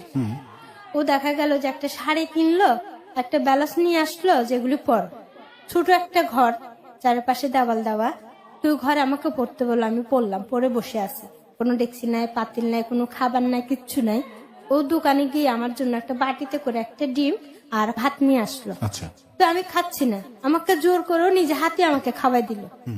তো ভাত খাওয়ার পরে যে দেখা গেল যে ও আমার হাত ধরতে চাচ্ছে, আমার শাড়ি ধরতে যাচ্ছে, কি রে তুমি বিয়ে করছো ঠিক আছে, তুমি তোমার জায়গায় থাকো, আমি আমার জায়গায় থাকি। হ্যাঁ, তো বলে বিয়ে করলে এভাবে থাকে না। তো এভাবে থাকে না, কিভাবে থাকে? ওই একই ঘটনা আপনার সাথে আবার ঘটলো, আপনি আবার আতঙ্কিত হচ্ছেন? হ্যাঁ, সেটা মানে ভয় পাচ্ছি। শুধু আমার মাকে যে মারতেছে আমার বাবা, ওটা আমার চোখে চোখে ভাসতেছে। ভাসতেছে। এরকম এক পর্যায়ে দেখা গেল যে আমিও কান্না করতেছি, ও কান্না করতেছে। ওর কান্নাটা আমার খুব খারাপ লাগতেছে, যে আমার সামনে একটা ছেলে কান্না করতেছে এভাবে, আমার খুব খারাপ লাগে। কান্না করতে করতে খুব দুর্বল হয়ে পড়ছি আমি। আচ্ছা, দুর্বল হয়ে পড়া যে স্বামী স্ত্রীর যে মিলনটা হয়ে থাকে তারপরেই ঘটছে ওর সাথে। কিন্তু তখন যে আমার আসলে যে বয়সটা থাকে বিয়ের, সেই বয়সটা তখন আমার ছিল না। মানে আমার এত সমস্যা হয়েছিল যে তখন যে সকালবেলা আমি 5 ঘন্টার মতো অজ্ঞান ছিলাম। মানে বিয়ের পরে স্বামী স্ত্রীর যে একটা, হ্যাঁ, মিলন ঘটার পরে আচ্ছা। 5 ঘন্টা আমি অজ্ঞান ছিলাম। ডাক্তার এনে আমাকে স্যালাইন দিয়ে আমাকে হুশ করা হয়। আচ্ছা বলেন তো ওই সময় বয়স কত ছিল আপনার? তখন 11-12 বছর হয় 11-12 বছর বয়স তখন আপনার? হ্যাঁ। কি পাশবিক! এরকম। 11-12 বছর বয়স্ক একটা মেয়েকে বিয়ে করলো এবং কি নির্যাতনটা করলো, 5 ঘন্টা সে জ্ঞানহীন থাকলো। তো স্যালাইন দিলে, স্যালাইন দেওয়ার পরে মহিলা ডাক্তার আনছে। মহিলা ডাক্তার এনে বলে যে তুমি ওকে বিয়ে করছো, তুমি ওনার স্বামী? বলতেছে হ্যাঁ। যে তুমি যে ও একটা ছোট মেয়ে, ওকে তুমি বিয়ে করছো, যদি পুলিশে জানে তোমাকে তো ধরে নিয়ে যাবে। তার মধ্যে ওকে এমন অবস্থা করছো, ও তো উঠে দাঁড়াতেও পারতেছে না। তুমি তো একটা আপেল একসাথে খেয়ে ফেলতে চাইছো, যে আপেলটা রেখে রেখে খাবে সেটা তো তুমি ভাবো নাই। ও খুব তখন লজ্জা পাইছে। লজ্জা পাওয়ার পরে মানে খুব আমাকে যত্নে রাখছে। আচ্ছা কয়েকটা মাস আমাকে খুব যত্নে রাখছে। চাকরিটাও ছেড়ে দিতে বলছে। আচ্ছা। চাকরিটাও ছেড়ে দিলাম। ভাড়ার ঘরে ঠিক 5 মাস ছিলাম। 5 মাসে 3 মাসের মধ্যে আমার সন্তান গর্ভে এসে যায়। এই আমার 11 বড় বছর সন্তান। 11 বছর বয়সে? হ্যাঁ, বড় সন্তানটা। আচ্ছা, আগের যে বিয়েটা হয়েছিল সেখান থেকে কোনো খোঁজ খবর আপনার জন্য করেনি তারা? খোঁজ অনেক করছে, হয়তো বা আমাকে পায় নাই, আচ্ছা। এটা আর কি। কিন্তু সবসময় লুকাই থাকতাম, আতঙ্কে থাকতাম। এই বুঝে আমাকে দেখে ফেলে, এই বুঝে আমাকে ধরে ফেলতেছে, এই বুঝে আমাকে নিয়ে যাইতেছে। এটা তো খুব আতঙ্কেতে আমি থাকতাম। খুশি মনের ভিতর থাকতো, সেটা আমার কখনো থাকতো না। খুব শান্তিতে দিনগুলি কাটতে লাগলো। তো আস্তে আস্তে ওকে আমি ভালোবাসতে শুরু করলাম। আচ্ছা। ওর প্রতি যে ভালোবাসে, যে টানটা, ও না খেলে আমি খেতাম না। ও তো বা দেরি করে আসলে ওকে জ্বরে ধরে আমি কান্না করতাম, যে তুমি আমাকে ফেলে যাইও না, আমার ভয় করে, তুমি সবসময় আমার কাছেই থাকবে, বাইরে থাকবে না, এরকম বলতে লাগলাম। তখন আমার সন্তানটা আমার গর্ভে আসলো 3 মাস। তখন ভাড়ার ঘর থেকে আমার শ্বশুর বাড়িতে নিয়ে গেল। আচ্ছা। 5 মাসে, বিয়ের 5 মাসে শ্বশুর বাড়িতে নিয়ে গেল। শাশুড়ি চোখে দেখতো না, অন্ধ ছিল। সামান্য সামান্য আংশিক দেখতো, কোনো কাজ করতে পারতাম না। তো শাশুড়ি আমাকে মেনে নিল। একটা সন্তান বিয়ে করে ফেলছে, মেনে নিল। তো যে স্বাভাবিক যেটা হয়ে থাকে বাড়িওয়ালা, ওরা একটু করছে যে এই মেয়েটাকে বিয়ে করছে, ও তো লেখাপড়া জানে না, নামাজ কালাম জানে না, কিছুই জানার ছিল না। এই মেয়েটাকে বিয়ে করছে, এই মেয়েটাকে নিয়ে তুমি সুখে থাকবে, বলো ওকে নিয়ে আমি সুখে থাকবো। আমার সন্তানটা হলো। সন্তানটা হওয়ার ঠিক 1 বছর পরে আমার শাশুড়িটা মারা গেল। আচ্ছা। শাশুড়িটা আমাকে খুব ভালোবাসতো। শাশুড়ি কি বয়সের হ্যাঁ, কারণে? বয়স্ক ছিল। আচ্ছা ক্যান্সার হয়েছিল, ক্যান্সারের কারণেই তাড়াতাড়ি মারা গেছে। আচ্ছা। আমাকে খুব ভালোবাসতো, ছেলের থেকেও বেশি আমাকে ভালোবাসতো। আমার শাশুড়ি মারা যায়, আমার দ্বিতীয় সন্তান আমার গর্ভে 2 মাস। আচ্ছা। আমার শাশুড়ি জানতো না। তো একে একে আমার ঘন ঘন 3টা সন্তান হয়ে গেছে। তো আমি ঘরের থেকে এক পা কখনো বের হতাম না। আচ্ছা। ও যেটাই আনতো সেটাই খেতাম, অথবা কোনোদিন চাউলে আনতো না, রান্না করতাম না, উপাস থাকতাম। কিন্তু যে বাচ্চারা দুধ খেত, তখন আমার বুকটা ছিঁড়ে যেত, মানে চিনচিনে করে উঠতো। খালি পেটে বাচ্চাকে দুধ খাওয়াচ্ছি, আমার পেটে তো খানা নাই, বাচ্চাকে তো দুধ খাওয়াতেই হবে। এরকম একটা সিচুয়েশন যখন পড়লাম, তো ওকে বললাম যে ঠিক আছে, তুমি যখন এত ইনকাম করতে পারতেছো না, ঠিক আছে আমি কি ওর কাজ করি। একটা বাসায় যখন আমি কাজ করতে লাগলাম, মাসে আমাকে দিত কত 150 টাকা, আচ্ছা। 100 টাকা। সকালের ধোয়া ফালা দিতাম, বিকালের ধোয়া ফালা দিতাম, 100 টাকা দিত, 150 টাকা দিত। ভাত থাকতো, তরকারি থাকতো, সেগুলি দিত। সেগুলি এনে স্বামীকে নিয়ে, সন্তানদেরকে নিয়ে খাওয়া শুরু করলাম। দেখি না, আর্থিক অবস্থা এমন দিকে যাচ্ছে যে আরো খারাপ দিকে যাচ্ছে। ওদের যেখানে ভাত লাগতো আমার আধা কেজি, ওখানে লাগতেছে 1 কেজি। আচ্ছা। হচ্ছে না। তখন দেখা যায় আমি নকশির ফুল করা শুরু করলাম। নকশি কাতার ডিজাইন করে করে ওগুলি নিজে কাপড় কিনে অথবা কেট থেকে খুঁজে নিয়ে আসলাম, যে আমাকে আমি ফুল আঁকতে জানি। তো ওদেরকে খেতা সিলাইতাম, ওরা খেতার থেকে আমাকে 200 টাকা দিত, না 300 টাকা দিত। এরকম করতে লাগলাম। এরকম করতে করতে আমার 4 নাম্বার সন্তানটা আমার গর্ভে। আচ্ছা, ঘন ঘন গর্ভ সন্তান জন্ম দেওয়ার কারণে আমার এমন অবস্থা হলো যে সন্তানটা যখন আমার আসছে গর্ভে, মানে আমার শরীর ফুলে গেছে, আচ্ছা। আমার পা আমার হাত ফুলে গেছে। আপনার 4 নম্বর সন্তান গর্ভে? হ্যাঁ, আমি হাঁটতে পারতেছি না, কোনো কাজ করতে পারতেছি না, এক গ্লাস পানি ঢেলে কিন্তু আমি খাইতে পারতেছি না। আপনার 3টি সন্তান যে আগের, হ্যাঁ। ওদের বয়সের পার্থক্য কত এক একজনের? এই 1.5 বছর 2 বছর আচ্ছা, এতটুকু পার্থক্য। এতটুকু সময় তো একটা মায়ের সেই শারীরিক মানে হ্যাঁ, গঠন থাকে না। বা শক্তিটা ফিরে আসে কথা না। আসলে তখন যে ওষুধ খেতে হয়, কোনো কিছু করতে হয়, এরকম কেউ আমাকে পরামর্শ দেয় না, আমি জানতামও না। আচ্ছা, সেই কারণে যখন আমার সন্তানটা গর্ভে এসে যায় তখন তো আমি কেউর বাসায় কাজও করতে পারতেছি না, কোনো কিছু করতে পারতেছি না, ঘরে থাকতে হতেছে। আমি বিছানায় শুতেও পারতেছি না, আমার পা ফুলে গেছে। 5টা মাস আমি চেয়ারে বসে বসে ঘুম গেছি। আচ্ছা, এই 5 মাস আমার স্বামীর থেকে আমি বিরত ছিলাম। তার ওই 3টা সন্তান যখন ছিল তখন ও এমন কোনো কাজ করতে বললে আমি কখনো না বলিনি, তুমি ভালো থাকলে আমি ভালো। যখন আমার সন্তানটা গর্ভে আসলো ওর থেকে আমি দূরে সরে গেছি। তবে আমি জানতাম যে আমি তো কালকে, আজকে না কালকে তো আমি ভালো হব, আমার স্বামী তো আমারই থাকবে, আর তো কেউ হবে না। তখন দেখা গেল যে আমার ধারণাটা ভুল ছিল। আচ্ছা। আমার স্বামীর প্রতি যে বিশ্বাসটা, যে ভালোবাসাটা, সেটা দিন কি দিন আমি ভুল বিশ্বাস করে সামনের দিকে চলে গেছি। আচ্ছা, কখনো কিরকম সেটা? খারাপের দিকে আমার স্বামীকে আমি দেখিনি, দেখেননি? হ্যাঁ, দেখি নাই। সবসময় ওকে ফেরেস্তার মতোই ভালোবাসতাম। ও হয়তো কখনো রাত্রে আসতো না, 1 দিন আসতো না, 2 দিন আসতো না, ওর জন্য অপেক্ষা করে বসে আছি, ভাত খাবো, আসলো না, ভাতের জায়গায় রয়ে গেছে, কিন্তু আমার খাওয়া হলো না, স্বামী আসে না বলে খাইনি। যখন আমার সন্তানটা গর্ভে, ও বললো যে এটা ফেলে দাও। আচ্ছা, তো আমি বললাম যে আমি মরলে মরবো, যে দুনিয়াতে যে আসতেছে সে আসুক, তার কারণ যদি আমার মরতে হয় আমি মরবো, তারপর ওর কোনো ক্ষতি করব না। যে সন্তানটা আমার গর্ভে ছিল ঠিক একই ঘটনা আমার মার বেলায় যেটা ঘটছে সেটা একই বেলা আমার বেলায় ঘটতেছিল। যে কষ্টটা আমার মা পাইছে, ওষুধ পায় নাই, আচ্ছা। খাবার পায় নাই, একই সিস্টেমটা আমার বেলায় হচ্ছে। আপনার উপরে কি ভাত তোলা হতো, মারধর করা হতো? তখন মারধর করা হতো না, এমনি গালাগালি করা হতো। যখন ওর ইচ্ছাটা পূর্ণ করতে পারতেছি না আমি আমার শারীরিক অবস্থার কারণে, জি। তখন ও মানে গালাগালি করতো, এটা কখনো মারধর করতো না। তো যখন আমার সন্তানটা যখন হবে, মানে যখন আমাকে ডাক্তার কাছে নিয়ে গেল ডেলিভারি করার জন্য, তখন দেখলো যে আমার যে নাটটা গলা পেঁচানো, আমার সন্তানের নাটটায় গলা পেঁচানো। যদি আমি ঘরে যদি আর 1 ঘন্টা থাকতাম, আর আধা ঘন্টা থাকতাম, আমার ছেলেটাও মারা যেত, আমিও মারা যেতাম। ছেলের নাকটা গলায় পেঁচানো মানে ঠিক বুঝিনি, মানে কিরকম ভাবে? ওইটা ডাক্তারে জানে যে নাভিটা, যে নাটটা ওইটা গলা পেঁচানো যেটা থাকে ওটা বনপৈতা বলা হয়। আচ্ছা, আচ্ছা, আচ্ছা, গলায় যদি পেঁচানো থাকে, ওই যদি টান পড়ে ওই ফাঁসির মতো আচ্ছা। সন্তানটা গর্ভেই মারা যাবে, উফ, এরকম ছিল। তাও তো আমি জানতাম না, সেই কারণে আমার হাত ফুলা পা ফুলা। তখন কিন্তু আমি একটা ওষুধ খাইতে পারি নাই, আচ্ছা। আমি একটা ডিম কিনে খেতে পারি নাই, আমি একটা দুধ খেতে পারি নাই, এই অবস্থাতে গেছে। যখন সন্তানটা আমার হবে, এই দিন যখন আমাকে মেডিকেলে নিতে চায় নাই, তা আমি ওর পায়ে পড়লাম যে আমি বাঁচতে চাই আমার সন্তানদের জন্য। যখন আমরা ছোট ছিলাম মা মারা গেছে, কত কষ্ট করছি সেটা জানি। সেই জন্য আল্লাহর কাছে সবসময় আমি বলতাম যে আল্লাহ, আমার ছেলে মেয়েদেরকে সামনে আমাকে কখনো মৃত্যু করো না। যে কষ্টগুলো আমরা করছি হয়তো বেশি কষ্টগুলো আমার ছেলে মেয়েরা করতে পারে, এটা সবসময় আমার কল্পনার ভিতর থাকতো। ওটা কষ্ট করছি যখন যুবতী ছিলাম, সেটা সহ্য করতে পারছি। এখন যখন সন্তান হয়ে গেছে, এখন মার কথাটা বেশি বেশি মনে পড়তেছে। আমি যদি মরে যাই আমার সন্তানদের করবে, আমরা তো ভিক্ষা করে খাইছি, আমার সন্তানরা মনে এরকম ভিক্ষা করবে, এরকম ভাতের মার খাবে, এটা আমার কল্পনাতে চলে আসতো। তো ডাক্তারে দেখলো যে সন্তানটা সুস্থ আছে, নিয়ে গেছে, আমাকে ফেলে রাখছে। আচ্ছা, হলো ছেলে। ছেলে হওয়ার পরও খুব খুশি হয়ে গেল, ছেলে হলো।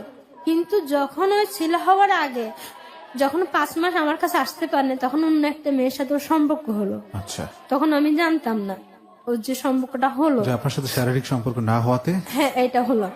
এরকম হতে হতে যখন আমার ছোট ছেলের বয়স 2 বছর হয়ে গেল, তখন আমি বুঝতে পারলাম যে অন্য একটা মেয়ের সাথে ওর সম্পর্ক হয়ে কিভাবে গেল। আপনি বুঝলেন? ওই যে আমি অসুস্থ ছিলাম, ও আমার কাছে আসে না। এখন তো আমি সুস্থ, এখন কেন আমার কাছে আসতেছে না? ওকে। আগের মতো তো আমাকে দেখতেছে না, ভালোবাসতেছে না। ছেলে মেয়েদের জন্য আগেও যে ঘরে আসলে কিছু না কিছু হাতে করে নিয়ে আসতো, এখন তো নিয়ে আসতেছে না। ও ও খালি হাতে আসতেছে, অথবা ছেলে মা বাবার কাছে গেলে লাথি মেরে ফেলে দিচ্ছে, আচ্ছা অথবা আমি গেলে আমাকে লাথি মারি ফেলে দিচ্ছে, তুই আমার কাছে কেন আসতেছে? অথবা মনে করতাম যে টাকা পয়সা নাই, অথবা এই কারণে কাজ পাচ্ছে না, এই কারণে এরকম করতেছে, এটা ভাবলাম। আমি আবার মানুষের বাসায় কাজ করা শুরু করলাম। আচ্ছা আমার ছেলের বয়স তখন 2 বছর, ছোটটা। ওগুলি স্কুলে পাঠাবার সময়টা আমি স্কুলে দিতে পারিনি, কেন যখন আমার হাত পা ফুলে গেছে তখন আমার মেয়েটা তখন ওই পানি এনে আমাকে খাওয়াইতো। ওই রান্না ঠিক আমার মার যে কাজটা আমি করছি সে কাজটা আমার মেয়ে আমার জন্য করছে। আচ্ছা, প্রকৃতির কি নির্মম মানে ওই মেয়েটা আমার জন্য করছে। যখন 5 বছর বয়স আমার মেয়েটাকে স্কুলে দেওয়ার জন্য, ওর বয়সটা 10 হয়ে গেল, তারপর আমি স্কুলে দিতে পারিনি। আচ্ছা আমার কাজটা করতে যখন ওর ভাই বোন ছোট ছোট, আমি মানুষের বাসায় কাজ করতে যাইতেছি, ভাই বোনদেরকে কে দেখবে? একা ঘর, শ্বশুর শাশুড়ি কেউ নাই, তখন ও দেখতো আমি মানুষের বাসায় কাজ করতে চাইতাম। এরকম করতে করতে দেখলাম যে না, হচ্ছে না। ওকে বললাম যে মানুষের বাসায় কাজ করতে হচ্ছে না, না আমি অন্য একটা চাকরি করি, আচ্ছা, তুমি অনুমতি দাও আমাকে। ও বলতেছে না, চাকরি করতে হবে না। মানে স্বামীর বেতনে পোষাতো না। হ্যাঁ, চাকরি করতে হবে না, ঘরেই থাকো। আমাকে বললো ঠিক আছে আমি ঘরে থাকি। দেখলাম যে না, আমি চাকরি না করলে বাচ্চাদেরকে স্কুলে ভর্তি করাতে পারবো না, আমার চাকরিটা করতেই হবে। তো ওকে বললাম যে আমি তোমাকে ছাড়া আমি কোনো ছেলেকে আর ভালোবাসি না, আর এরকম দিকে তাকাবো না। যদি কখনো আমার খারাপ দেখো তাহলে আমাকে বলে দিও যে তুমি কাজটা করছো যে খারাপ, অথবা আঙ্গুল তুলে তোমাকে একজন একটা খারাপ বলবে, সে কাজটা আমি করব না। এটা বলে আমি চাকরিতে জয়েন করলাম। আচ্ছা, গার্মেন্টসে জয়েন করলেন। হ্যাঁ, গার্মেন্টসে জয়েন করলাম। আচ্ছা, এখানে আমরা একটা বিরতি নিচ্ছি। প্রিয় শ্রোতা, আপনি শুনছেন ক্লোজ আপ প্রেজেন্টস হ্যালো 8920। লতা আছে আমাদের সাথে, চিটাগাং থেকে সে এসেছে এবং তার এই যে ভয়াবহ জীবনের একটা গল্প সে আমাদের সামনে বলছে। এটার আরো কিছুটা অংশ বাকি আছে এবং সেই অংশগুলোতে আপনার জন্য অপেক্ষা করছে আরো ভয়ঙ্কর কিছু, এবং সেটা আপনার জন্য একটা লেসন, অবশ্যই একটা ইন্সপিরেশন হয়ে থাকবে আপনাদেরকে। যে দেখুন, এই পৃথিবী নির্মম বলি, কঠিন বলি, সবকিছু ঠিক আছে। আর আরেকটা ব্যাপার আমি বলি যে আপনি যখন এসেছেন এই পৃথিবীতে, আপনি কোনো এগ্রিমেন্ট পেপারে সাইন করে আসেননি যে আপনার সাথে শুধু আনন্দই ঘটবে বা আপনার সাথে শুধু কষ্টই ঘটবে। আমি যেটা এখানে বেশি করে বলতে চাই যে দেখুন, রিপিটেশন বা পুনরাবৃত্তি ঘটনার পৃথিবী যে ঘুরে ফিরে একটা জায়গায় এসে পড়ে, সেটা নমুনা কি দেখলেন? একটু পিছনে ফিরে যাচ্ছি। ওর মায়ের জন্য কিন্তু ফ্যান ভাত নিয়ে আসতো, মানে ভাতের মার যেটাকে বলে। একই ঘটনা ওর সাথে ঘটছে এখন, ওর সন্তানরা ওর জন্য এটা করলো। আমি একটু আপনাকে জানি আপনি কল্পনা করছেন যে ওর মা যখন মারা গেল, জিনিসটা আমার মানে আমি আমার ভিতর থেকে সরাতে পারছি না। আমি এতখানি ইনভলভ এই গল্পটার সাথে যে মায়ের কবর খোঁড়া হচ্ছে বিষণ্ণ একটা নদীর পার, ভরে উঠছে নদীর জলে সেই কবরটা। কি অদ্ভুত! সবকিছু মিলে একটা অদ্ভুত জীবনের গল্প আজকে আপনি শুনছেন। জীবন যে কল্পনার চেয়েও বেশি কিছু, আমার মনে হয় এই গল্পটা শুনলে আপনি সেটা খুব ভালো করে টের পাবেন এবং পাচ্ছেনও। কথা বাড়াচ্ছি না, লতার কাছে যাচ্ছি। তারপরে লতা, যেখানে আমরা ব্রেক নিয়েছিলাম, প্লিজ সেখান থেকে শুরু করুন। তুমি যদি আমার খারাপটা দেখো আমাকে বলে দিও, আর এরকম খারাপ কাজ আমি করব না, যেহেতু আমি তোমাকে ভালোবাসি। সেটা বলার পরে ও রাজি হয়ে গেল, ঠিক আছে চাকরি করো। তো আমি চাকরিতে জয়েন করলাম। 1 মাস আমি হেল্পারিতে চাকরি করলাম। আমি যে কাজটা একবার দেখতাম সেটা একবার দেখে শিখে ফেলতাম। ওকে। তো যখন আমি হেল্পারের থেকে আমি মেশিনে বসে কাজটা করতেছি, তো সুপারভাইজার আমার পিছন থেকে এসে দেখতেছে আমি কাজটা কিভাবে করতেছি। উনি পিছন থেকে দেখে উনি চলে গেল। পরে আমাকে ডাকলো, জিজ্ঞাসা করলো তুমি কি করো, তোমার বেতন কত? তো আমি বললাম যে আমার বেতন 2000 টাকা, যে আমি ঢুকছি যে 1 মাস হলো। তুমি তো মেশিনের কাজ পারো, তো ঠিক আছে তোমাকে আমি অপারেটর বানাই দিই, তোমার বেতন 3000 টাকা হবে। আমাকে অপারেটর বানাই দিল 2 মাসে 3000 টাকা করে বেতন পাওয়া শুরু করলাম। তো 3000 টাকা নিয়ে ঘরে দিতাম স্বামীর হাতে। এই টাকাটা দিয়ে নিয়ে আমার খুব ভালোই চলতে লাগলো দিনগুলি। আচ্ছা। ছেলে মেয়েদেরকে কাপড় কিনে দিতে পারতেছি, যেটা চাচ্ছে সেটাই পূর্ণ করতেছি। বড় ছেলেটাকে স্কুলে ভর্তি করালাম, বড় মেয়েটাকে স্কুলে ভর্তি করালাম। 3-4টা বছর শুকে গেল। রান্না বান্না করে ছেলে মেয়েদের জন্য রেখে চাকরিতে আসতেছি, আবার বিকেলে যে রান্না বান্না করতেছি। কিন্তু আমার স্বামী কি করতেছে তা তো আমি দেখতেছি না, ও কোথায় যাচ্ছে কি করতেছে তা তো আমি দেখতেছি না। কিন্তু প্রতিদিন সকালবেলা আমার পিছনে আসতো, আবার ছুটি হলে আমার পিছে পিছে আবার চলে যেত, না আমার সাথে হাঁটতো না, শুধু দেখতো, ফলো করতো যে আমি কেউ সাথে কথা বলি কিনা। মেয়েদের সাথেও কথা বললে ও করতে খারাপ লাগতো। আচ্ছা। কোন মেয়েদের সাথে আমি কথা বলতে পারবো না, কিন্তু যখন একটা রাস্তা দিয়ে মানুষ হাঁটে তখন তো হাজার মানুষ হাঁটতে থাকে, তো তখন মেয়েদের সাথে কথা বললে অসুবিধা কি ছিল? ও মেয়েরা আমাকে কোনো ভুল পথে নিয়ে যাবে আচ্ছা, বা মানে খারাপ কথা বলবে। আপনার প্রতি খুব যত্নশীল ছিলেন। হ্যাঁ, দেখা গেল যে এই সময়টার মধ্যে যে আমি ঘরে দেখলাম যে চাকরি করে আমি অনেক জিনিস কিনতেছি, জি। পুরা ঘর আমি সাজায় ফেলতেছি, তো ও দেখলাম যে দিন কি দিন একটা একটা জিনিসও বিক্রি করে ফেলতেছে। জিনিসগুলি কেন বিক্রি করতেছে সেগুলো আমার মাথার ভিতরে ঢুকতেছে না। তো দেখার পরে দেখা গেল যে ওই মেয়েটার জন্য শাড়ি, একটা 3 পিস, 2টা ব্লাউজ, 2টা পেটিকোট সেলাই করতে দিল। আচ্ছা। যে স্বামীর সংসার আমি 15-16টা বছর করে করলাম, 16টা বছরে আমি একটা 3 পিস পেলাম না। আচ্ছা। যে জকাতের শাড়িগুলি আমাকে দিতে হইতো, ওই জকাতের শাড়ি কেটে আমি ছেলে মেয়েদের জন্য জামা সেলাই করতাম, বেলের দিয়ে কেটে সুই দিয়ে সেলাই করে ছেলে মেয়েদেরকে পরাইতাম। তো সেই স্বামী কার জন্য সেলাই করতে দিছে, এই কথাটা যখন আমি শুনছি, তখন মনে হয় আসমানটা ভেঙে আমার মাথার উপর পড়ছে। তখন আমার কান্দার শক্তিটা নাই, আমার পানিটা আমার চোখের থেকে নাই, শুকাই গেছে। তো ওকে আমি কিছু বলিনি। তখন করলাম যে ও কোথায় যায়, আমি কয়েকটা দিন গেপ করলাম, চাকরিতে যাব না। ও দুপুরবেলা ভাত খাইলো, আমার হাতে রান্না ভাত খেয়ে ঘর থেকে বের হলো, ও চাকরিতে যাবে, কিন্তু যাচ্ছে মেয়েটার কাছে। আমি ফলো করলাম, তো মেয়েটার ভাই যে ডিসিশনটা আমাকে দিছে, ঠিকানাটা দিছে, আমি ওখানে যেয়ে দেখি যে ওখানে ও থাকে না, ওর ভাই থাকে। যে তোমার বোন কোথায়, যে অমুক জায়গা থাকে, আমি অমুক জায়গা যাবো, আমাকে নিয়ে যাও। যে কেন, যে আমি তোমার বোনের বান্ধবী, আমি ওনার সাথে একটু কথা বলবো। বলে না, আমি কোনো মেয়েদের সাথে যাই না, তুমি যাও। কিন্তু আমি যাওয়ার আগে ওর কানে এসে কথাটা চলে গেল যে আমি ওকে খুঁজতেছি। আচ্ছা। আমি ঘরে আসার আগে আগে ও আবার চলে আসলো ঘরে। আসার পরে আমাকে ধরেই প্রথম শুরু হলো আমার স্বামীর হাতে প্রথম মার। ও যখন আমি রিক্সার থেকে নামতেছি, আমাকে ধরে পরে কিল মেরে বলতেছে কি তুই কোথায় গেছিস, ওকে। কোন বেটার সাথে দেখা করতে গেছিস, তোর টাকার এত প্রয়োজন, তুই আমাকে বলতি। এই কথাটা যখন বলছে তখন ওকে বলার কোনো ভাষা নেই। ও এমনি গালাগালি করতো, কিন্তু এইভাবে কখনো গালাগালি আমাকে করে নাই, মারধরও করে নাই। তো অপমান সহ্য করতে না পেরে আমি ঘরে যে নিজের মাথাতে নিজে ইটা দিয়ে বাড়ি মারি। Oh my God! আমি অজ্ঞান হয়ে পড়ে যাই। এত জোরে নিজের মাথায় মারলেন? হ্যাঁ, নিজের মাথায় মেরে অজ্ঞান হয়ে পড়ে যাই। ছেলে মেয়েরা আমার জন্য কান্না করতেছে, হয়তো মা মরেই গেছে। আচ্ছা। আর ঘর থেকে আর একটা মানুষ এসে ওকে একটা থাপ্পড় মারে। থাপ্পড় মারি বলে যে প্রায় আমি শুনতেছি যে তুমি ঘরে টাকা পয়সা দিতেছো না, অন্য জায়গায় টাকা পয়সা খরচ করতেছো, ঘরে আসতেছো না। হ্যাঁ, ও সারাদিন চাকরি করতেছে, আর এসে ঘরের মধ্যে আবার একটা 10টা বাজে এসে আমার রান্না করতে হইতেছে। তো যে সারাদিন চাকরি করে এসে 10টা বাজে রান্না করলে আমি কখন ঘুম যাবো, আবার সকালবেলা কিভাবে উঠবো, সকালবেলা আবার ছেলে মেয়ের জন্য রান্না করতে হবে, ওদের জন্য রান্না করে চুলোর উপর রেখে চলে যেতে হতো। কিন্তু আমার জাস্ট টাইমে চাকরিতে যেতে হবে। যে 4 বছরে কখনো আমি অ্যাবসেন্ট করিনি, ঠিক সময় চাকরিতে জয়েন করতাম, প্রতি শুক্রবার আমি যেতাম। আচ্ছা। সেই কারণে আমাকে প্রতি বছর অ্যাবসেন্ট না করার জন্য আমাকে কিছু টাকা দিত, খুশি করানো হতো। আচ্ছা।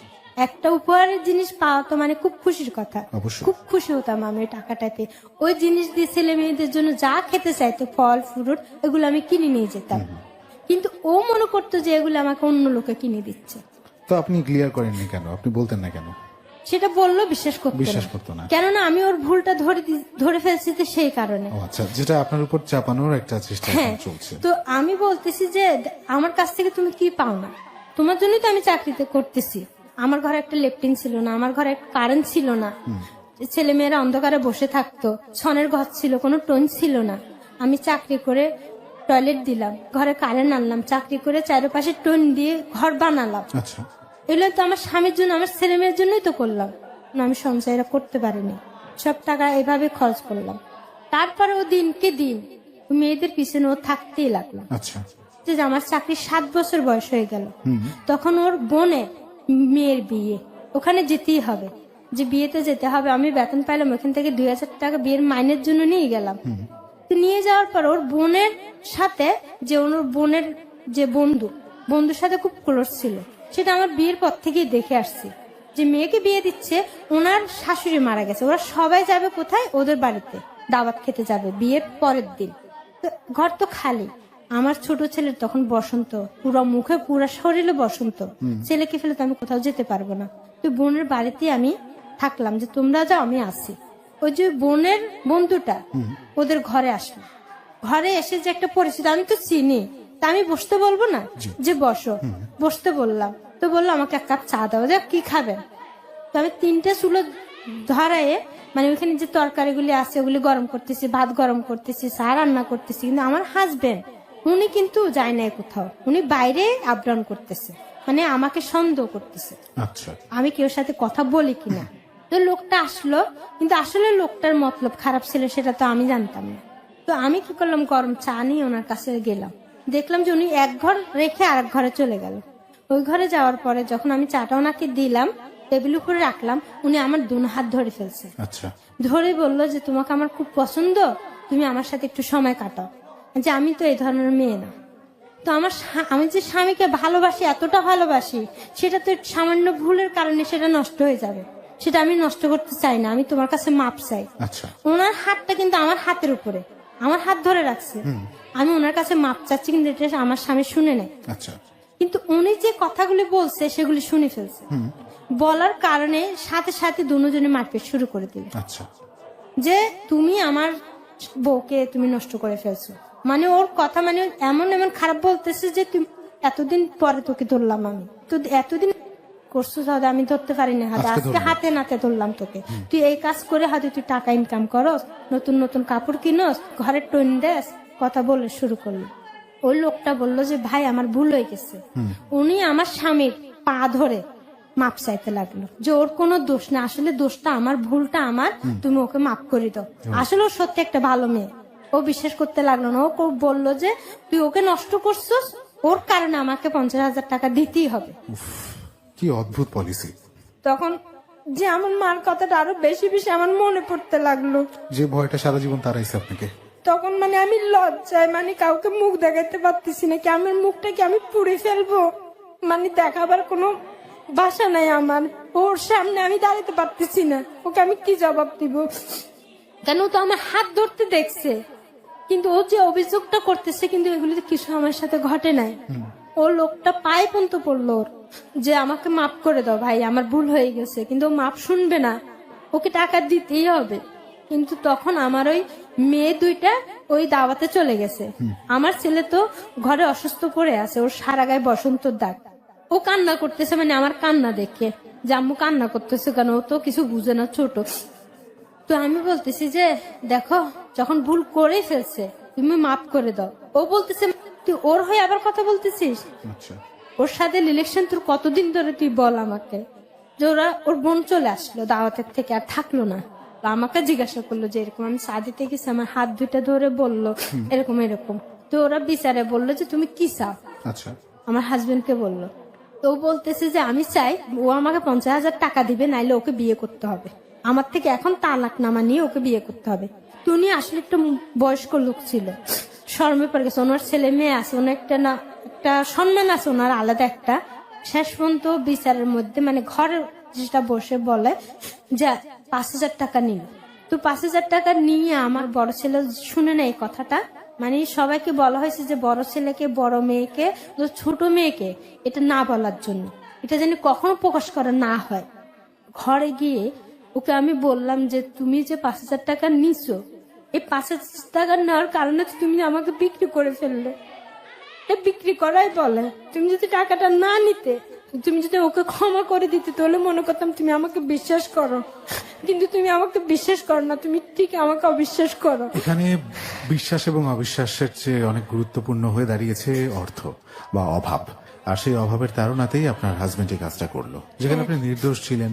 ওই মানুষটাও তার পায়ে ধরে মাফ চাইলো যে না, এই মেয়েটা নির্দোষ, তার মধ্যে অপরাধ বোধ কাজ করছে। একটা ব্যাপার হয় কি জানেন, যে মানুষ যখন নিজে অপরাধ করে তখন তার আশেপাশের মানুষদের মধ্যে অপরাধটা খুঁজে বের করার বা তাদের মধ্যে অপরাধটা চাপিয়ে দেওয়ার একটা প্রবণতা কাজ করে। সেই সাথে যদি অভাব যদি যুক্ত হয় তাহলে তো কথাই নেই, যা হওয়ার ঠিক সেরকমই হচ্ছে। এবং আপনার মধ্যে যে ভয়টা ছোটবেলা থেকে ছিল আপনি বিয়ে করবেন না, সমস্ত পুরুষ মানুষই বোধ হয় এমন। পুরুষ শাসিত সমাজ আসলেই কি এমন, বা আসলেই কি এমন হওয়া উচিত, যেখানে হিউম্যানিটি, যেখানে মানবতার কি কোনো মূল্যই নেই? আমরা একটা ছোট বিরতি নিচ্ছি প্রিয় শ্রোতা। এখানে আজকে আমাদের অতিথি লতা রয়েছে, তাকে নিয়ে ফিরবো, কিন্তু যাবার আগে ফোন নাম্বারটা বলে দিচ্ছি, যেখানে ফোন করে আপনি আমাদের এই অনুষ্ঠানে এসে আপনার জীবনের গল্পটা বলতে পারবেন। নম্বরটি হচ্ছে 09613892 892। আর ফেসবুকে আপনি আমার সাথে কানেক্টেড থাকতে পারেন। ফেসবুকের ঠিকানা হচ্ছে www.facebook.com/setu.abcradio। এই পেজটি RJ সেতু নামে আছে। প্লিজ লাইক দিয়ে কানেক্টেড থাকুন। 4 মিনিটের ছোট্ট বিজ্ঞাপন বিরতি নিচ্ছি, কেউ কোথাও যাবেন না। Close Up presents Hello 8920. Close Up. The closer, the better. Close Up presents Hello 8920. Close Up. The closer, the better. প্রিয় শ্রোতা, আরো একবার স্বাগত জানাচ্ছি আজকের ক্লোজ আপ প্রেজেন্টস হ্যালো 1820-তে। শেষবারের মতো আজকের জন্য আপনাকে স্বাগত জানাচ্ছি অনুষ্ঠানে। আমি RJ সেতু, আর লতা আছে আমাদের আজকের অতিথি। লতার একটা ভয়াবহ একটা জীবনের গল্প, এরকম জীবনের গল্প আপনাদেরও আছে আমি জানি, আর এই অনুষ্ঠানটাই সেই গল্পগুলো তুলে আনার প্ল্যাটফর্ম। আর এখানে এসে আপনি আপনার জীবনের গল্পটা বলতে চাইলে আমাদের এই ফোন নম্বরটিতে ফোন করুন 09613892 এবং ফেসবুক পেজে আপনি আমার সাথে কানেক্টেড থাকতে পারেন। ঠিকানা হচ্ছে facebook.com/setu.abcradio। এই পেজটি RJ সেতু নামে আছে। আর এই অনুষ্ঠানটি আপনি পরবর্তীতে শুনতে অথবা ডাউনলোড করে রাখতে আমাদের ইউটিউব চ্যানেলে চলে যান। চ্যানেলটি ABC অনলাইন লিখে সার্চ দিলেই আপনি পেয়ে যাবেন, অনুষ্ঠানগুলো আপনি সেখানে পাবেন। ওকে লতা, ফিরছি আপনার কাছে। তারপরে এই অবিশ্বাসের থেকে যখন ওনাকে বললাম যে তুমি আমাকে বিক্রি করে ফেলছো, তুমি বিশ্বাসটা তো আমাকে করো নাই, তো ওর ওই ভুলটা নিয়েও থাকলো। চাকরিটা করতে লাগলাম। ও এমন একটা সবর রাত যেখানে রোজা থাকা হয়, তো সবর রাতে আমি রোজা থাকলাম, রোজা মুখে নিয়ে আমি চাকরিতে গেলাম। আচ্ছা, গার্মেন্টসে যাবো আমি নিজের ইচ্ছে, কিন্তু আসবো ওদের ইচ্ছে। তা আমি যে রোজা আসি ওরা জানতো না, তো সবাইকে 5টা বাজে ছুটি দেওয়া হয়েছে, কয়েকটা মেয়েকে ছুটি দেওয়া হয়নি। সেখান থেকে আমি রোজা রাখছি, ওরা রোজা ছিল না। তো আমার ছুটি দিল 7টা বাজে। যখন ইফতারি করার সময়টা হলো, শুধু পানি খেয়ে আমি ইফতারি করছি। 7টা বাজে ছুটি দিল, আমি বের হলাম। বের হওয়ার পরে কিন্তু আমার পিছনেই ছিল, কিছুটা দূরে পিছন থেকে এসে এমন এক কিল মারলো আমার পিঠে, মানে আমি নিঃশ্বাসটা ফালাইতে পারতেছি না। আচ্ছা। ও বলতেছে যে তুই এত রাত্রে করতে কাটছ, তোর তো 5টা ছুটি হয়েছে, কোন ব্যাটার কাছে টাকা কামাইতে গেছিস, দেখি তোর পকেটে কত টাকা।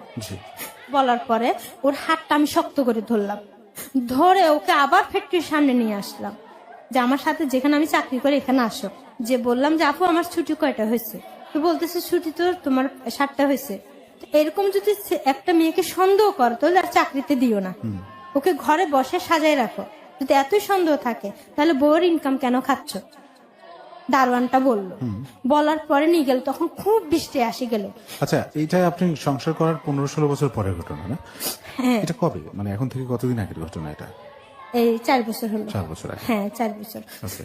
তো এটা বলার পরে মানে আমি বৃষ্টিতে ভিজে ভিজে ঘরে আসলাম, যেহেতু রোজা রাখলাম, পানি খেয়ে ইফতারি করলাম, ঘরে এসেও ভাত রাগ করে ভাত খাইলাম না।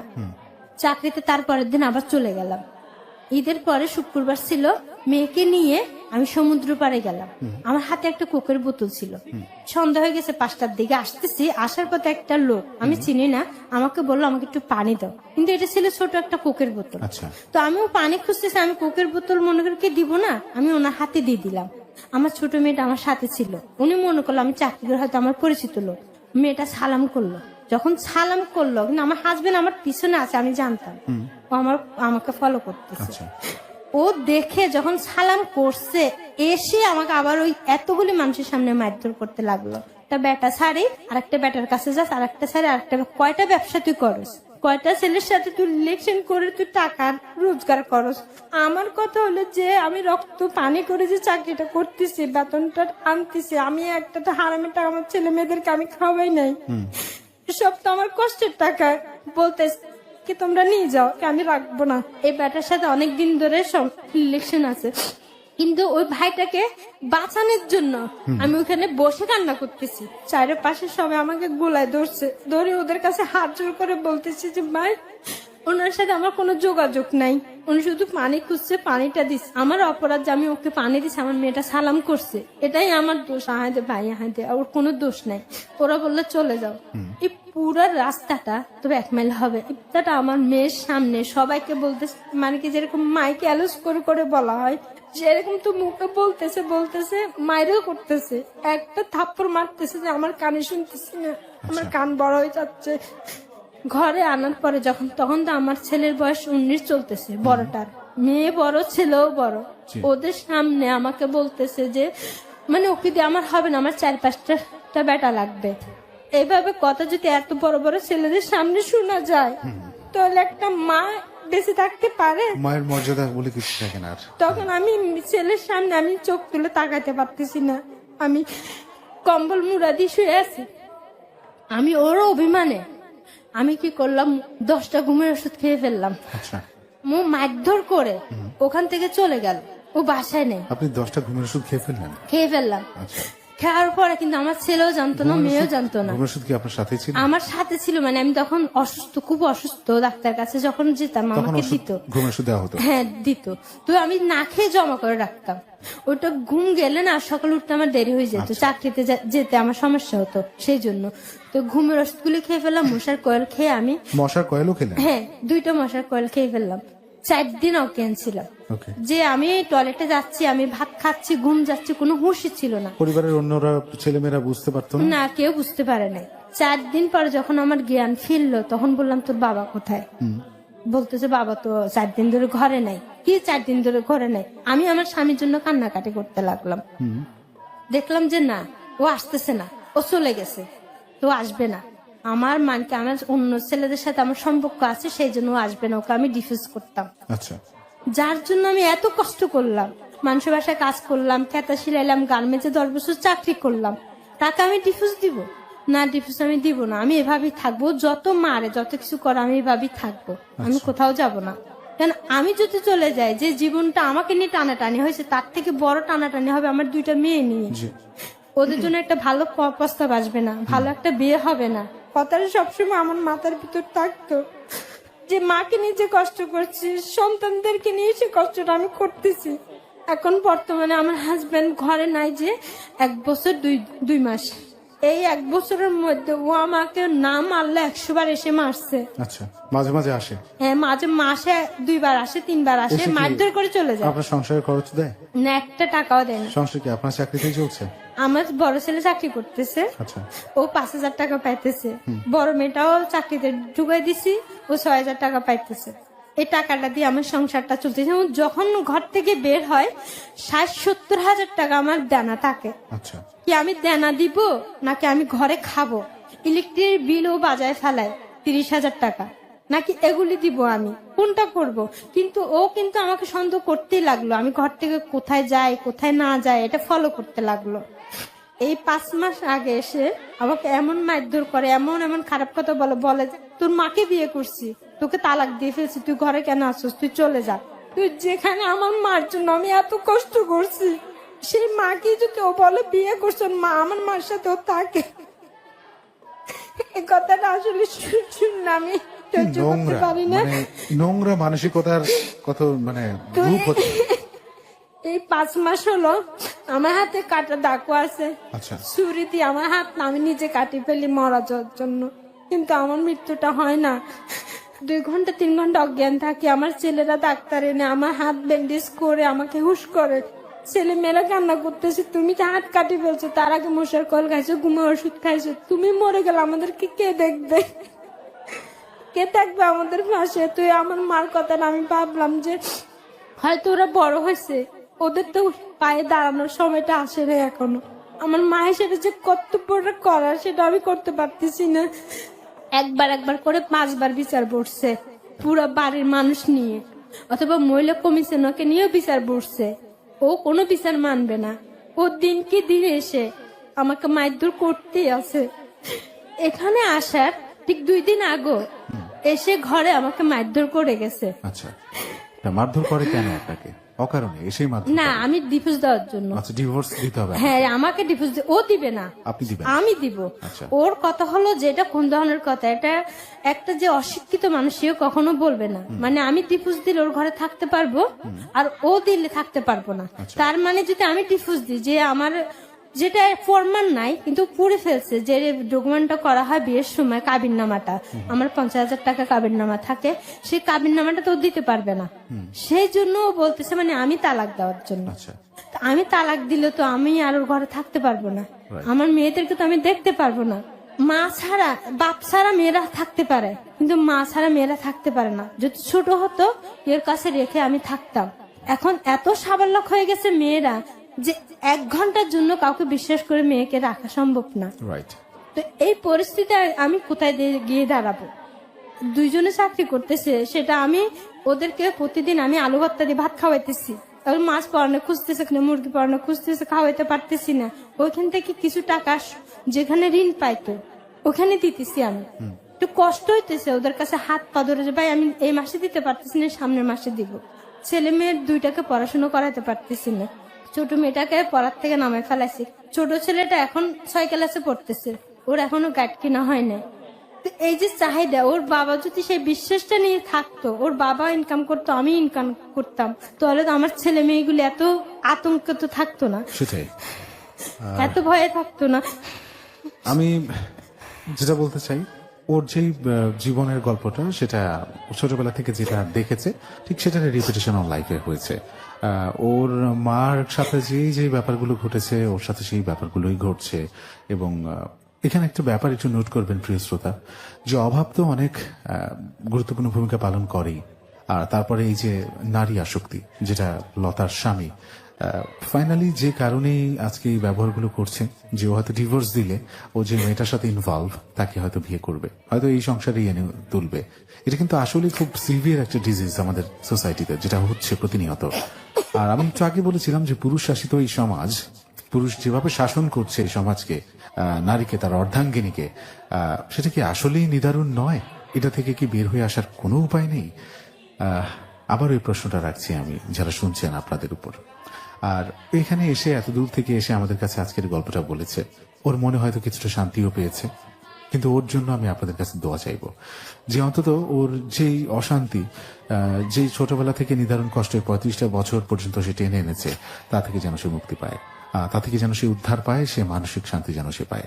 তার ছেলে মেয়েগুলোকে সে যেন ঠিক মতো পড়াশোনা খরচটা যোগাতে পারে, অন্তত 3 বেলা খাবারটা যেন আসে। আমি লতাকে বলবো যে লতা, আপনি নিজের হাত কাটেন মারা যাওয়ার জন্য। আপনি তো দেখেছেন যে আপনার মা যখন মারা গেল তখন আপনারা তার বুকের উপরে শুয়ে রাতটা কাটালেন। আজকে আপনাদের এই দশা, আপনার অন্য 2টে বোনের কি অবস্থা আমি জানি না, নিশ্চয়ই আপনার চেয়ে ভালো নয়। হ্যাঁ, ওরা ভালো আছে, আমার কাছে আমার থেকে অনেক ভালো আছে। আচ্ছা, আপনার থেকে ভালো আছে এবং আরো ভালো থাকতো যদি কিনা আপনার বাবা এই একটা ছেলে সন্তানের জন্য। শুধু আমার অভিযোগ এটাই যে খারাপ কথাগুলি আমাকে উল্লেখ করা হয়, যে ছেলে মেয়ের সামনে আমি মা হয়ে সেটা মানে আমি সহ্য করতে পারিনি। এবং আসলে আপনি সেগুলো করেননি, যে কারণে আপনি সহ্য করতে পারছেন না। কিন্তু আমি যেটা বলতে চাই, যে আপনার কাছ থেকে এই বোঝাটাও দূর হয়ে যাবে আমরা আশা করছি। যে আপনার মা মারা গেল, তার বুকের উপর আপনার শুয়ে থাকলেন, আপনার জানলেন না মা মারা গেল। আপনার বাবা আপনাদেরকে ছেড়ে চলে গেল, যার ফলশ্রুতিতে আজকে আপনাদের এই অবস্থা। বাবা মার স্নেহ বঞ্চিত হলেই একটা সংসার ধ্বংস হয়ে যায়। সংসারের সন্তান কখনোই মাথা উঁচু করে দাঁড়াতে পারে না, খুব অলৌকিক কিছু না ঘটলে তাদের উপরে। আপনার কাছে আমার অনুরোধ থাকবে, আপনি অনেকবার আত্মহত্যার চেষ্টা করছেন, হাত কাটছেন, বিভিন্নভাবে উপায় অবলম্বন করছেন, ঘুমের ওষুধ, মশার কয়েল খাচ্ছেন। এগুলো আসলে আপনার সন্তানদের উপর সেই একই জিনিসের পুনরাবৃত্তি ঘটাবে। সো আমি অনুরোধ করছি আমার সমস্ত শ্রোতাদের পক্ষ থেকে, যে যেই ঘটনাটা আপনার উপর ঘটেছে সেটা রিপিটেশন আপনি করবেন না। আপনি শক্ত হন, আমরা সবাই আপনার জন্য দোয়া চাইছি, সব ঠিক হয়ে যাবে। লতা, আপনি বলছিলেন যে আপনি একটা গান করতে চান। আপনি যদি চান, আপনি যদি পারেন, আপনি গানটি আমাদেরকে শোনাতে পারেন। আপনার মাকে নিয়ে একটি গান আপনি এখানে শোনাতে চেয়েছিলেন, প্লিজ। যখন আমি বাসায় কাজ করতাম, মাকে খুব মিস করতাম। জানালার পাশে তাকায়, জানালার দিকে তারার দিকে তাকায় থাকতাম। তখন আমি মনে মনে এই গানগুলি বলতাম, মনে মনে না, সুর দিয়ে গানগুলি বলতাম। ঠিক আছে লতা, আপনি গানটা শোনাবেন, কিন্তু তার আগে আমি শ্রোতাদের কাছ থেকে বিদায় নিয়ে নিই। প্রিয় শ্রোতা, আজকের মতো বিদায় নিচ্ছি লতার এই গানটা শুনতে শুনতে। আগামী বুধবার আরো একটি জীবনের গল্প নিয়ে আমি হাজির হব, ঠিক